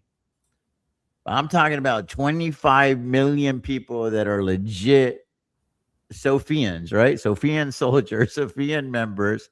And I'm like, I'm going to place a $4 multiple on each of those members because that would make it 100 billion. That would give it the revenue that they need through the flywheel. When I did this little spreadsheet back in the day, and that got me to $100 million valuation. Because the one thing that SoFi does very well, because I've been a customer for a few years, is they beat you down, Steve. Like they beat you down, dude. They email you and email you and email you. They send you letters, and eventually you open up the freaking envelope or whatever, the email, and they get you on another product. And it's shit that you feel like you don't even need, but then you start comparing the rates and stuff, and it's very, very competitive. And the fact that you have it all on one platform, it's real convenient. And they have it to where you do the little relay thing and you can look at all your other shit by going onto the SoFi portal. So it just makes it really convenient. But it just came down to me with Anthony Noto and management. Dude, that was my bull case with SoFi initially. And I love the fact that they were going after high quality customers. Yes, the Henrys, but there's also wealthy people. We're beyond Henrys that are on the SoFi platform utilizing the services. So they have a real high quality clientele. It's like American Express. Do you pull out your American Express Platinum card, Steve? People know you kind of got your shit together. And I think that's where SoFi is going. Like they're going to have a real sticky customer that's got their shit together financially. and it's going to be solid. But I just think that the expectations are so unrealistic because we're spoiled by this bull market that we're in. You see the Robinhoods do these amazing, 10x's. Palantir goes absolutely retarded. Remember when we were talking about, you were like, oh, this thing wants $100, and we're like, it ain't going 100. And then you're right, it didn't go to 100. It went to Are 200. you still in Palantir? Yeah, I have a strangle on Same here. Palantir. I've got a $80 puts and 220 calls. So it chills out above 80 and below 220. Below 220 just has to do that for like the next 4 months. It has to be above 80 a year and a half from now, or like 14 months from now, and make a cool $4 million or so, give or take. I think that Palantir is going to crush earnings. Oh yeah, I'm just hoping it's enough. Like I did my own model on it, and I think they're going to come out like 83% year-over-year growth in Q2. I'm sorry, Q1. That's crazy. Yeah. I think. And again, it's a company that has an absolutely ridiculous frothy multiple, but they keep growing into it. You know what I mean? They keep growing into it. But what I wanted to ask you, Steve, because I don't think it's that crazy of a multiple anymore. It used to be a lot crazier, right? And Palantir is really, really exciting to me. I don't think they're going to go to 220 in 4 months. I feel good about my calls. And my puts, I don't even think it's going to sniff 80, so I ain't worried about those. I mean, if you really think about it, okay, it's trading at 107 times, sure, but 2028, it's trading at 52 times. Right. 2028 used to be over 100 times. EPS growth is expected to be 105%. This is growing into the multiple. Is it expensive on today's valuation? Yeah. But from a growth standpoint, it may not be as crazy as what we once thought. I don't think Palantir is going under 100 anymore. Me neither. I think that's the absolute floor now on Palantir. It is just it's a phenomenon, dude. I mean, Palantir is a unicorn. It's an incredible company. It's amazing, absolutely amazing. But I wanted to get back on SoFi just real quick because I posted something on X a week or so ago. Just again, I do elementary back napkin math, whatever the hell you want to call it, because I like to keep shit simple in my mind. So every metric on Palantir, on SoFi is growing. Everything's been growing since the time that they gone public, or more so since the time that they became profitable, right? Which was, going on a couple of years now. But also what has grown is the share count. So if you want to ask yourself, or in my opinion, again, you know the numbers a lot better than I do, Steve, so I lean on you for this. But also the reason that the freaking share count is not going to go parabolic, on top of the fact that Mr. Market, I feel, wants something out of this tech platform because Anthony Noto pinned himself into that corner, in my opinion, is, dude, how many more shares do they have today than when they first went public? Like how big has the float gotten? Because if you could explain to the audience, Steve, the bigger the float is, the harder it is to move the fucking needle. Mm-hmm. And people just don't talk about that enough. They act like dilution's not a thing. No, it is the thing. It is a thing. We all agree to 8 slices of pizza, and now there's 16 slices of pizza or 24 slices of pizza. So everybody's eating less. Yeah. So let me, where's shares? Shareholder equity. While you're thinking, are you able to walk and chew gum? I am, but between Hood and SoFi, who had the better quarter though from the metric? SoFi did, because I did not follow Hood at all. My opinion. Hood's in my little I'm very interested stage again. You know what I mean? So I just want to catch up on the metrics now. Yeah, my opinion, SoFi's quarter was better than Hood's, but the market took them both down. I thought that SoFi should not have been down as much as Hood. Do I not have? I'll show you what I'm looking at. So I built a Bloomberg terminal for myself. Dude, you're just a freaking nerd, Steve. What's wrong with you? I'm the head nerd. All right, I'm the head nerd. All right, TJ, I'm the head nerd. All right, look at this. I legitimately built a Bloomberg terminal. Oh my god. Okay, completely. So I am looking for shares outstanding in here, and I'm not seeing it, so I may need to code that in. and I don't want to switch over to the other computer right now and do it. I will go to Seeking Alpha though. If you If pull it's up my not in Twitter, what's his name? Dividend, data driven. Oh, Chris Hager? Yeah, he did a chart because I had I guess I had given him misinformation because I used Grok and I used Yahoo Finance to show the share count when they started versus where they are now, and it is quite a bit of extra shares on there. And he All right, gave we will go to Seeking Alpha, and I it will was on their quote it was him. on their investor relations page, I guess. You know how they put out those little slides. Yeah. So according to Seeking Alpha, all right, total shares. Make sure I'm on SoFi. I am on SoFi. We're going to refresh, and my Is screen this did not Alpha? update. I think you're showing your Bloomberg. Yep. Okay. All right. So There we go. SoFi, boom. So their shares outstanding is right here. Okay. So in 2021, I believe this is. Why doesn't. All right. 2021, we got 828 million. 933, 975, 1.09 billion, and we're at 1.2. 1.27 billion. So they're up roughly 50%, 55% since 2021. That means that you have been diluted. So your shares Half the value. are your shares correlate to roughly half of the revenue per share and half the earnings per share they once did. And when you continue to dilute shares, it becomes harder to hit EPS because all those earnings, it's a lot easier when you have $1 billion in profit to hit a number on your EPS when you have 500 million shares rather than 1 billion shares because it gets spread. It's a lot easier for 4 people to eat a pizza than 2 people. Right. Like, you keep diluting shares. If that capital that you're raising through dilution isn't being accretive and generating more profitability, it's going to be harder to grow your EPS because now you're dividing it into too many shares. But So, to your pizza point, Steve, just to piggyback on that real quick, it's easier for 4 people to eat a pizza, but they're not as full, right? If it was only right. 2 people eating the pizza and you're the shareholder, you're the person that has a spot at the table eating that pizza, and now all of a sudden there's 8 people eating the pizza, now there's 16 people eating the pizza, and you're getting a freaking sliver. You're getting a sliver at the end of the day. So the company has to do more because it has more people to feed, just to keep the analogy going.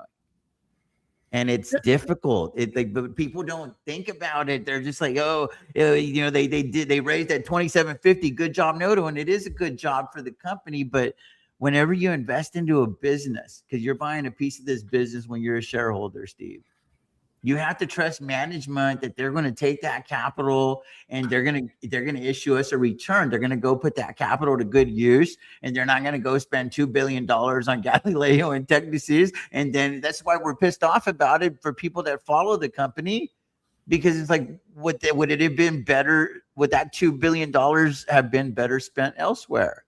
Why did Facebook get its ass kicked a couple of years ago, or even recently? Didn't they just blow $90 billion in CapEx? So Mr. Mark is going to slap you on the hand a little bit, or when they were doing $10 billion for the metaverse idea or whatever it was. I'm just saying you got to be a good allocator of capital because investors are trusting you with their capital by buying the shares, and you have latitude to do whatever the hell you want to do with that money. I'm with you. So we got to trust them, and you also got to hold them accountable. So it is okay to get pissed off at a company short term. That doesn't mean that your thesis is broken. That doesn't mean that all of a sudden you're bearish or anything of the sort. You're just willing to be honest. That makes you an asshole for being honest and holding Noto accountable. You're the one that fucking said you were going to be the AWS of fintech, and you were going to grow into a top 10 financial institution, right? Wasn't that generally the bag of goods that I was sold? That's what I heard, or was I in the wrong movie? No, that's what they said. Now, look, I'm willing to give them the benefit of the doubt, and I'm willing to at least see how this plays out. I am not bearish SoFi. I just think that they had a lot to live up to, and the market said that they didn't live up to it. You can't go from, and keep in mind, we used to sell off on triple beats. We got a third of a beat this time. We got a revenue beat with EPS that came in flat and no raise. So what do we expect? You can't get mad over this. I mean, you can get mad over. We got to expect it when that happens. So we'll see. I'm not selling. I'm still bullish. It's a wait and see story at this point. What are you looking at these days other than me too? But the one thing that I will say about Anthony Noto that I absolutely love about this quarter is he was like, hey, like looking ahead, and this is just paraphrasing, looking ahead, year or two, everything's intact. We're going to accomplish all the goals. So we don't have to worry about like a guidance, like a downgrade, if you will, on that. So that part's good. And secondly, I like that he was willing to just be like, this is where we're at. We thought that we were going to get potentially 2 rate cuts, now none. So we weren't willing to throw out a false guidance raise just to placate the market. We'd rather take our lumps early because historically the first couple of quarters aren't the strongest for financial institutions. So they're like, let's just bake it all into the freaking cake now. We know that the second half is where we come to play. We're a second half team. So let's take our lumps early. We're going to have all of this other, I don't know if you call it CapEx or whatever the hell you guys call it. They're spending money for branding and all this other shit, right? So we'll bake all of that into the cake. Let's get all the bad news out of the way. We're going to give them a flat to negative EPS, right? Because they're actually going to do less EPS next quarter is what they're saying. So the market's probably not going to like that either, but let's just take our lumps and then hopefully, S&P inclusion, a potential fourth quarter rate cut, and then boom, we come in with the goods and maybe we give you a guidance raise, probably third quarter or fourth quarter guiding into 2027. Like, hey, you know what? We thought we were going to do X. Now we're going to do Y. And at the end of the day, if their mission is to get to, 45 or 50 or 100 billion, like in my mind, I feel like the North Star right now for SoFi, what's a realistic target in my mind? I could see them growing into a $100 billion valuation. What does that look like with share price? It depends how much they dilute along the way, right?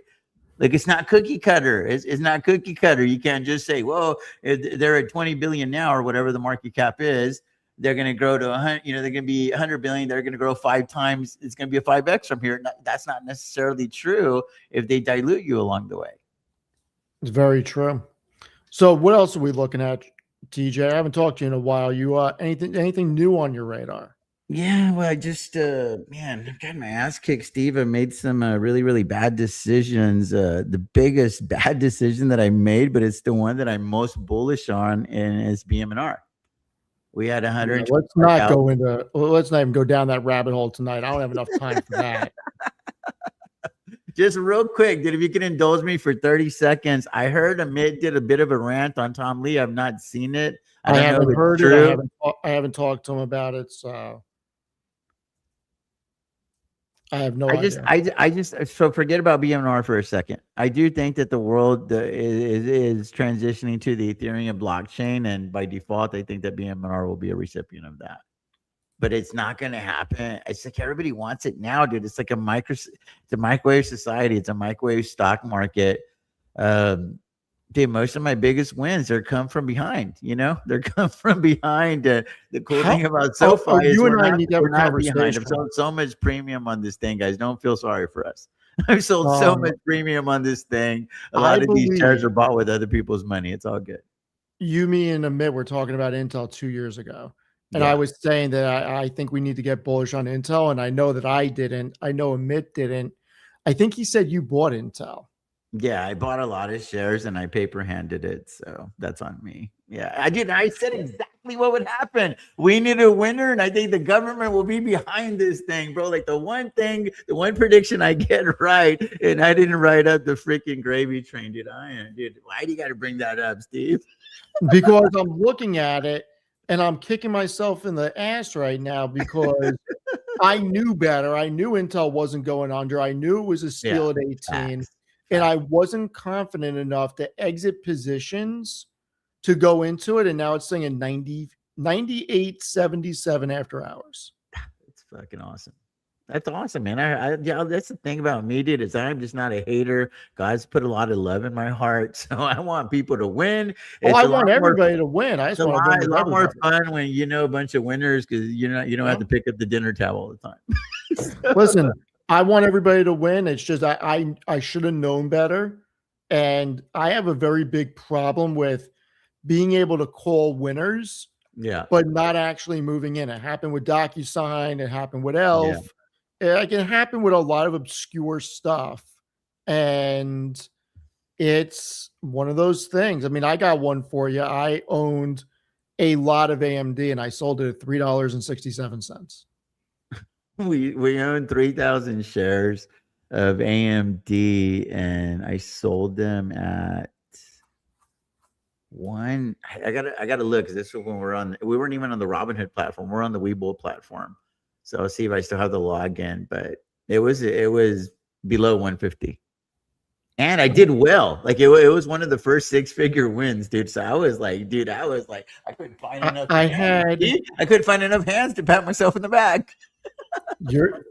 I don't think I've ever told you this story before, have I? With AMD. No. I had 7,800 shares. Oh my God. Let me get the calculator out. I'm gonna have to probably put it I mean 7,800 shares. So let's go back. Oh my God, this is now more than a decade ago. Oh Lord. This is now more than a decade ago. This was yeah, you see right in here. So look at how bad it was. So I was swing trading this when it was probably in this area back in here in 2011 because it was caught between like $5 and $8. So I was swing trading it, and then it got caught and it just kept going down. And think about this, and I don't get mad at this for one reason.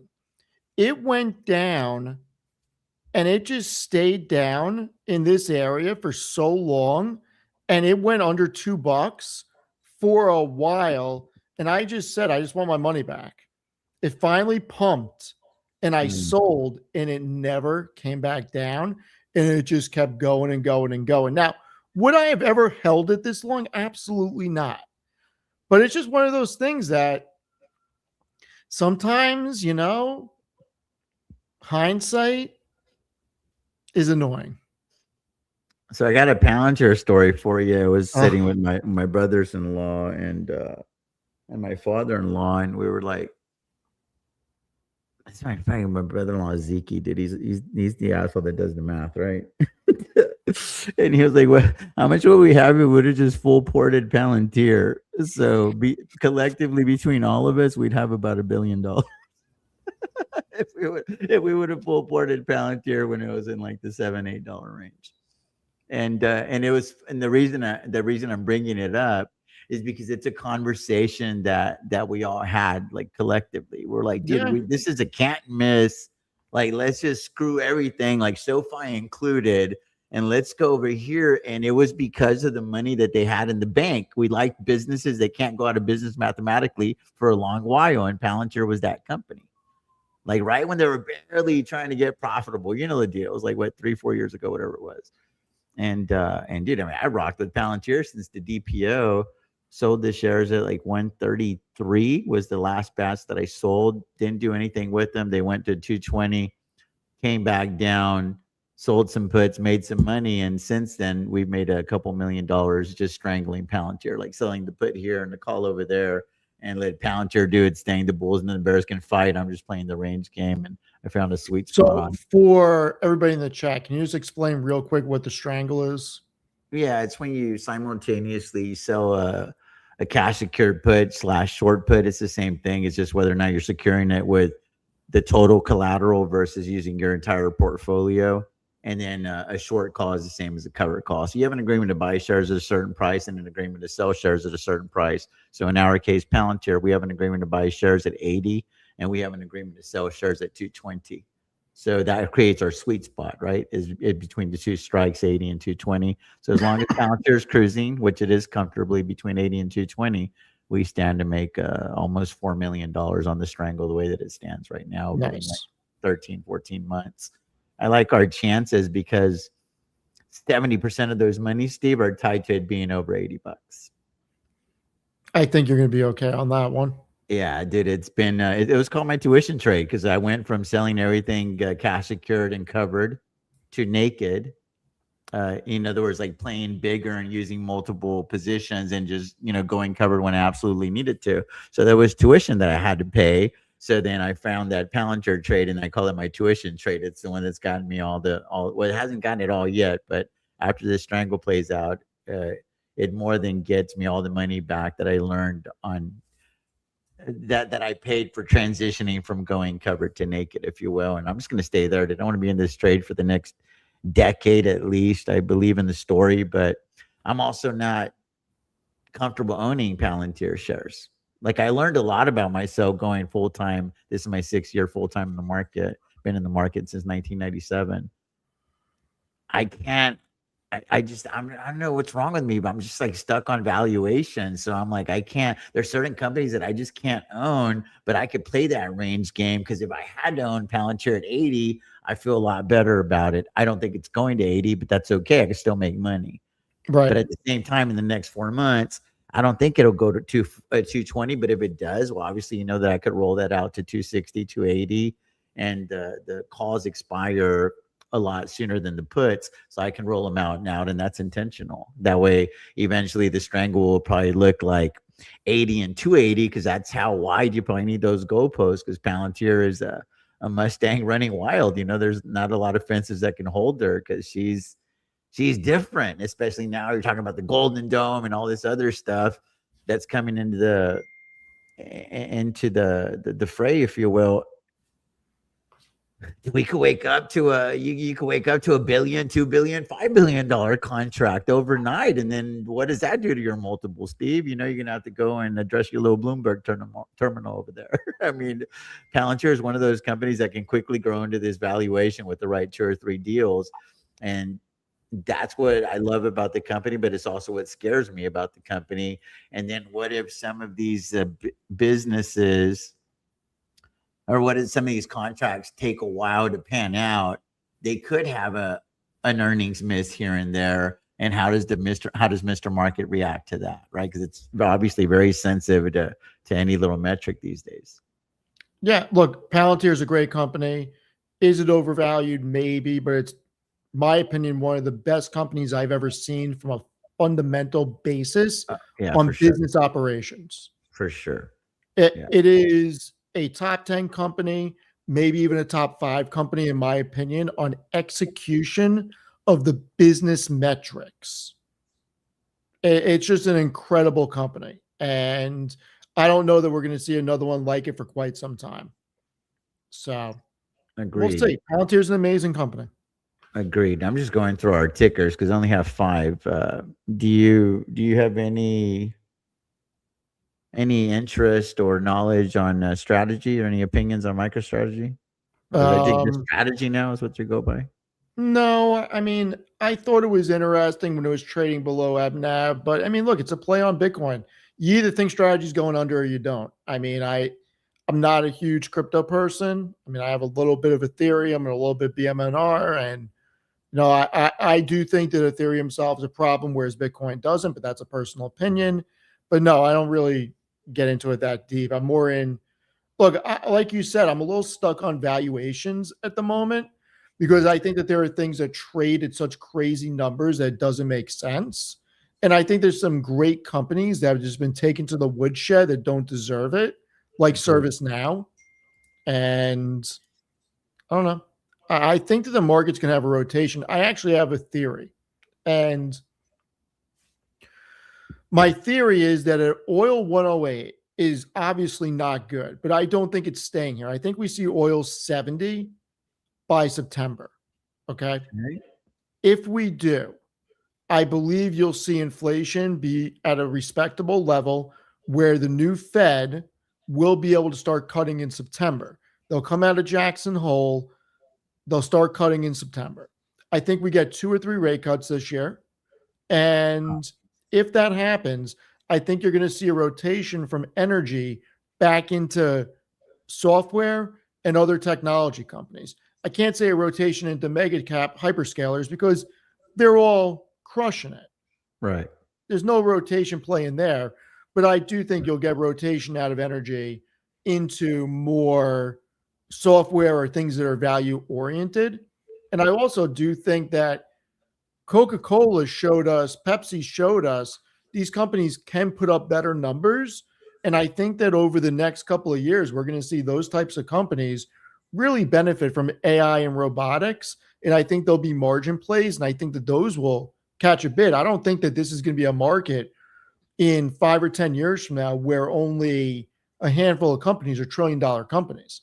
At some point, Coca-Cola could become a $500-600 billion company. At some point, Exxon could become $1 trillion company. Oh yeah. So I think that as time goes on, I'm still not willing to say that the S&P is not going to hit 8,000 this year. I still have that price target on it. Now, if oil stays in the 85 to 100 range come June, I'm going to have to really reconsider. I'm giving it a little bit more time for my thesis to play out, but I do think we hit 10,000 on the S&P by the end of the decade. Getting another 2,800 points on the S&P in 3.5 years, to me, isn't that crazy. We still got all of 27, 28, and 29 and half of 26. So ultimately, we could go down, but I do think that it's going to continue to go up. Agreed. I'd like to talk to you about one last stock, and I want to go grab a bite to eat with the wife real quick if you have time.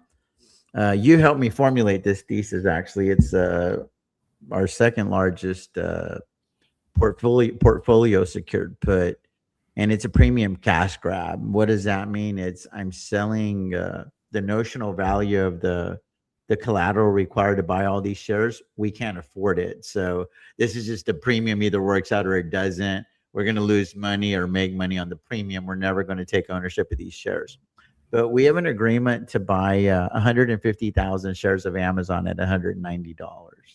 So you're going to have me talk about Amazon, one of my favorite companies. Let's go. So this is the thesis that you helped formulate for me. You were on my channel a couple of years ago when I lived in the townhome. Remember when I had the real brick in the back? I remember. Anyway, you said that Amazon is likely to be the first company to go to $1 trillion in gross revenue, and that's going to be a huge news cycle, and that's going to be, that's something that the market's probably going to really rally around, because that's something that, obviously I think, is NVIDIA probably the other one now that's toying with that possibility as well. But I asked Claude, I asked Grok, they're thinking this happens sometime 2027 or not 2027, but 2028. Amazon should gross $1 trillion. So anyway, I did my little intrinsic value calculations, and I was like, dude, even in a real shitty market, worst case scenario, I think Amazon could drop to this is again before the run up. I think Amazon could drop to 160. So I had the puts on it 200. I rolled them to 190, but then it started catching fire, and here we are, and we've just been coasting. So I'm going to let it creep up to 280, 290, and then I'm going to start rolling up my puts to grab more premiums, because we've gotten a few $1 million on this already. So I'm going to go from 190 to 200, and I'm going to follow it, but far, because keep in mind, we can't afford 150,000 shares of Amazon, because, not a lot of people can. But anyway, that's the largest premium cash grab that I've done in my career, along with Palantir. I've got an agreement to buy $40 million worth of Palantir at $80, Steve. That's how confident I am in Palantir, bro. I'm like, dude, you ain't going to 80. I don't care what the hell the bears say. You can't take it 80. It's just too good. And it's just kind of I don't think that the bulls can take it to 220 in the next 4 months. Can it happen? Absolutely, it can. It's just my bet that it won't, right? But 80 is not happening, dude. I think there's a solid floor on Palantir at 100. There's just people. I think Amit has a Palantir tattoo already. I'm convinced. There's people that just, they believe in this thing too much. But talk to me about the trillion, dude. Is a trillion a real thing? Because Claude says it is, Grok says it is, but you said it first. So how does it all come together? Because I see the AWS thing, like this shit is real, All right. dude. Like they're accelerating the shit out of this. Man, you're setting me up here. All right, here we go. Amazon. I've already said this publicly, so keep in mind, everybody that's here, this is nothing new. I was one of the first people, if not the first person. Now, I shouldn't say that. I will say one of the first people, because obviously I don't know everybody. I don't watch everybody's channel.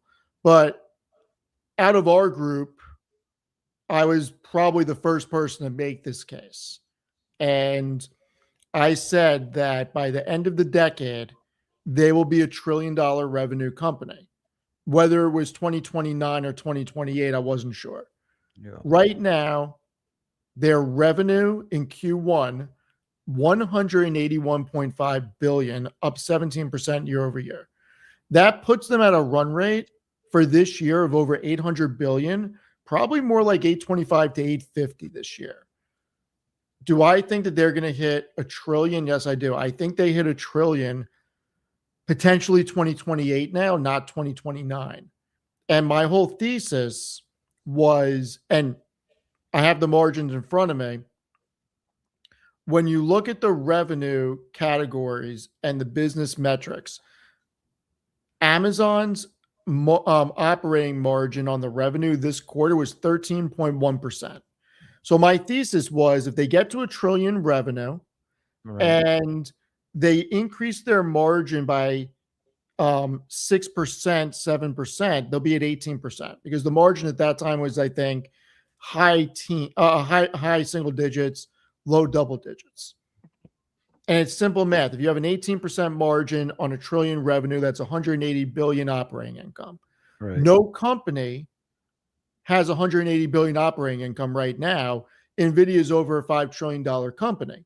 So Amazon at the time, I think, was $1.8 trillion company, something like that. And I said, this is how I think Amazon can not just double from there, but triple from there by the end of the decade, because I think they'll be able to get to a profitability level that we haven't seen. And I'm not saying that they're the first one that will get there, because I think NVIDIA has a chance, and Alphabet and Microsoft have a chance to get there before Amazon on operating income. But I do believe Amazon can get to 180 billion of operating income by the end of the 2029 fiscal year, and that could put them between 5 to 7 billion market cap. So yes, I think it's still in play.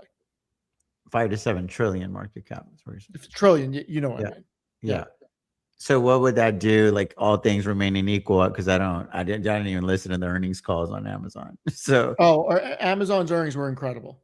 Yeah, no. But what I'm saying is, like share count and stuff. Like, what would that do to the share price? Would that put them in that $600 range, well, or what? Think about like this: market cap's 2.82 billion. So let's just go with 3 billion to make the math easy, right? Okay. Yeah. From here, and I think when we talked about that was a year and a half, 2 years ago. Right. At this point, it'll double the share price, because at 3 trillion market cap, that puts them at 6 trillion. And I think that's perfectly reasonable for the close of 2029. So I think the upside is around potentially, right? It's math.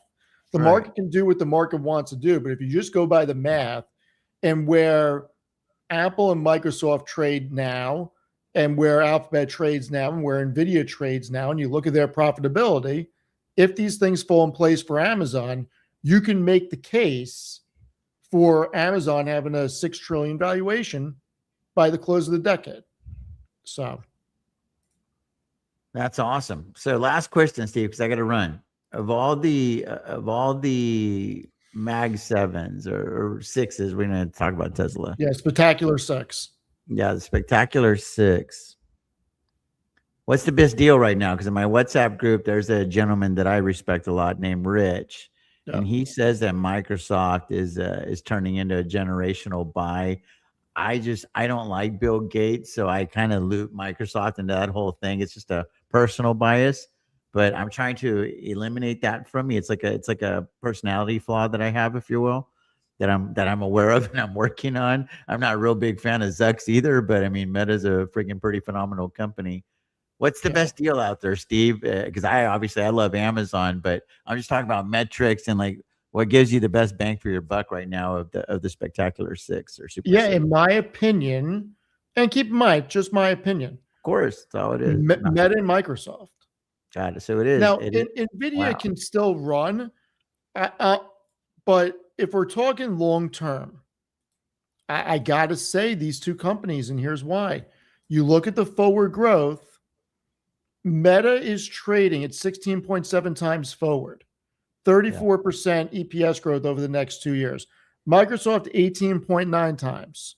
I mean, NVIDIA may Where are you outperform getting all them. this stuff? Is this the little thing that you nerded out and built, or what? Is that? Yeah, so this is the sheet I used to put together, and I would stop the stream to calculate all the numbers and plug everything in. Now I have a platform that just does it automatically the way that I do it. And what do you do to get that? Like, how could I get my hands on something like that? Well, you can first. You know, damn well I don't know how to do it, Steve. Like, I mean, yeah, but it's pretty handy to have all that at your fingertips, though. My goodness. So I can work with you privately to help you build something. Gotcha. You can go to FMP, and I am not sponsored by them. It's just who I use. Okay. So Financial Model Prep, RBC Capital Markets, Franklin Templeton, ARK Invest, KPMG, they all use this company. Okay. This was the most legit, or I should say from what I was able to find, the most legit API for real-time information. And I'm paying for the ultimate API, and I get 3,000 calls per minute, historical data range of 30 years, and everything from SEC filings, discounted cash flow models, everything. Like, I'm not calculating anything. I'm getting Senate insider trades, 13Fs, like you name it. We're alpha spread. This is alpha spread on steroids. This is stock analysis on steroids. Yeah. So basically, I got this API, and I have an API from the St. Louis Fed, and I got some other APIs, and I have it running into a platform that I built, and I built it to interpret information the way that I want to view it. Mm-hmm. And yeah, you could get this API. I could help you get it set up. Yeah, because we only got 5 positions, but I like to monitor. I want to look at them from every possible angle because they're huge positions. Well, appreciate you, Steve. I want to congratulate you on YouTube. I just saw. My goodness, bro, you've been on this thing not too long. I know you were quasi doing it, coming on all of our channels, help us get views and stuff, and sharing your wealth of knowledge, which is fantastic. But now that you're out there, like really doing it, I mean, you're obviously on your path to 100,000 subscribers, and that I is appreciate that. Something that I can't fathom, but that is just absolutely phenomenal, man. So one day I hope to be as cool as Amit. One day. But no, I appreciate you coming on. Thank you. Yeah, for sure, man. Y'all have a good one, man. Peace out. Have a good night, TJ. Take care, brother. All right. Well, we had Tevis on. We had TJ on. So Chris texted me and Matt texted me. Maybe tomorrow we'll do a late night stream with 1 or 2 of them. We'll see. Tomorrow, Amit and I are going to be shooting basis points, but when I get home, I would like to do a stream. So maybe tomorrow night, but just to leave you with some thoughts. Yeah, I'm going to try to get TJ on more often. Sergio, if you've never watched TJ is awesome. He predominantly sticks with utilizing options for income, but he is a wealth of knowledge. Really great guy. So definitely going to try to hook up with him more. And I'm going to leave everybody with some thoughts. The markets don't always go the way that you want. Okay. Companies can get taken down off of good quarters. There's times to worry and there's times not to worry. I cannot tell you what to do. I can tell you that I'm not worried about SoFi. I'm not worried about Meta. I think Microsoft and Alphabet were incredible. I think Alphabet's quarter was arguably the best quarter out of the 4 that reported tonight. I do think that I need a day to digest everything and really look into everything more, but I'm very surprised Meta was down as much as it was. I would not be surprised if we see a lot of buying coming in tomorrow. I just think Meta is a incredible company. So thank you for subscribing. Really appreciate it. I come Friday, okay? Starting Friday, I will be live every day at 11:30 a.m. to 1:30 p.m. and I will be doing a nightly recap. I'm either going to start it at, let me do a poll right now. So what time is best for everybody? Let me do a poll. I was planning on doing a market rewind every night, starting at either 6 or 6:30. So I wanted to get everybody's opinion on that. So we have a bunch of people here. So let me put that poll out. Give me one sec. I don't like that I can't really do it on StreamYard the way that I want to. All right, start a poll. For a nightly recap is starting at 6 p.m. What time is best to start for you? All right, 6 p.m., 6:30, and it doesn't make a difference to me. I'm just trying to feel everybody out because I want to accommodate the most people that I can. So please do me a favor. We have over 700 people still here. Please vote in the chat because this will greatly help me know what the best time for all of you is, if you want to tune in or not, because this community is amazing. And I want to put as much content that gives you information as I can. So please, time zone. I'm Eastern. Shit. I am Eastern, so Eastern time zone. I should have led with that. I apologize. Eastern time zone.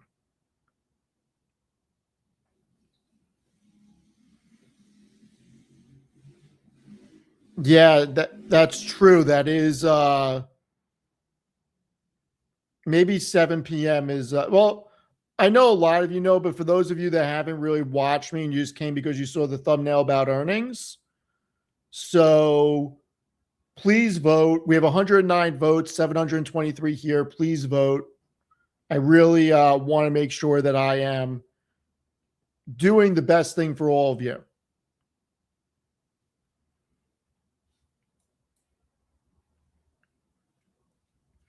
Anyway, I need to look more into Robinhood. I need to look more into a few other companies. We got Apple tomorrow. We got Zeta tomorrow. So I will be watching those. And we'll see what happens. I don't know. I think Apple's going to do well. I would like to think Zeta will do well, but I don't know. We'll see. Reddit's tomorrow, Star, I believe, right? Yeah.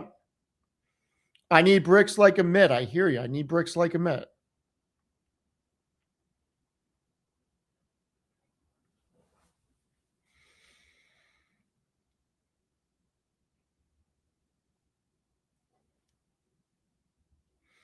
All right. I'm going to run this poll a couple of times over the weekend and stuff, and we'll pick a time. Anyway, thank you, everybody, for joining me. I truly appreciate it. This community is amazing, and I am looking forward to getting more content out for everybody. We'll see everyone tomorrow. Thank you. Really appreciate it.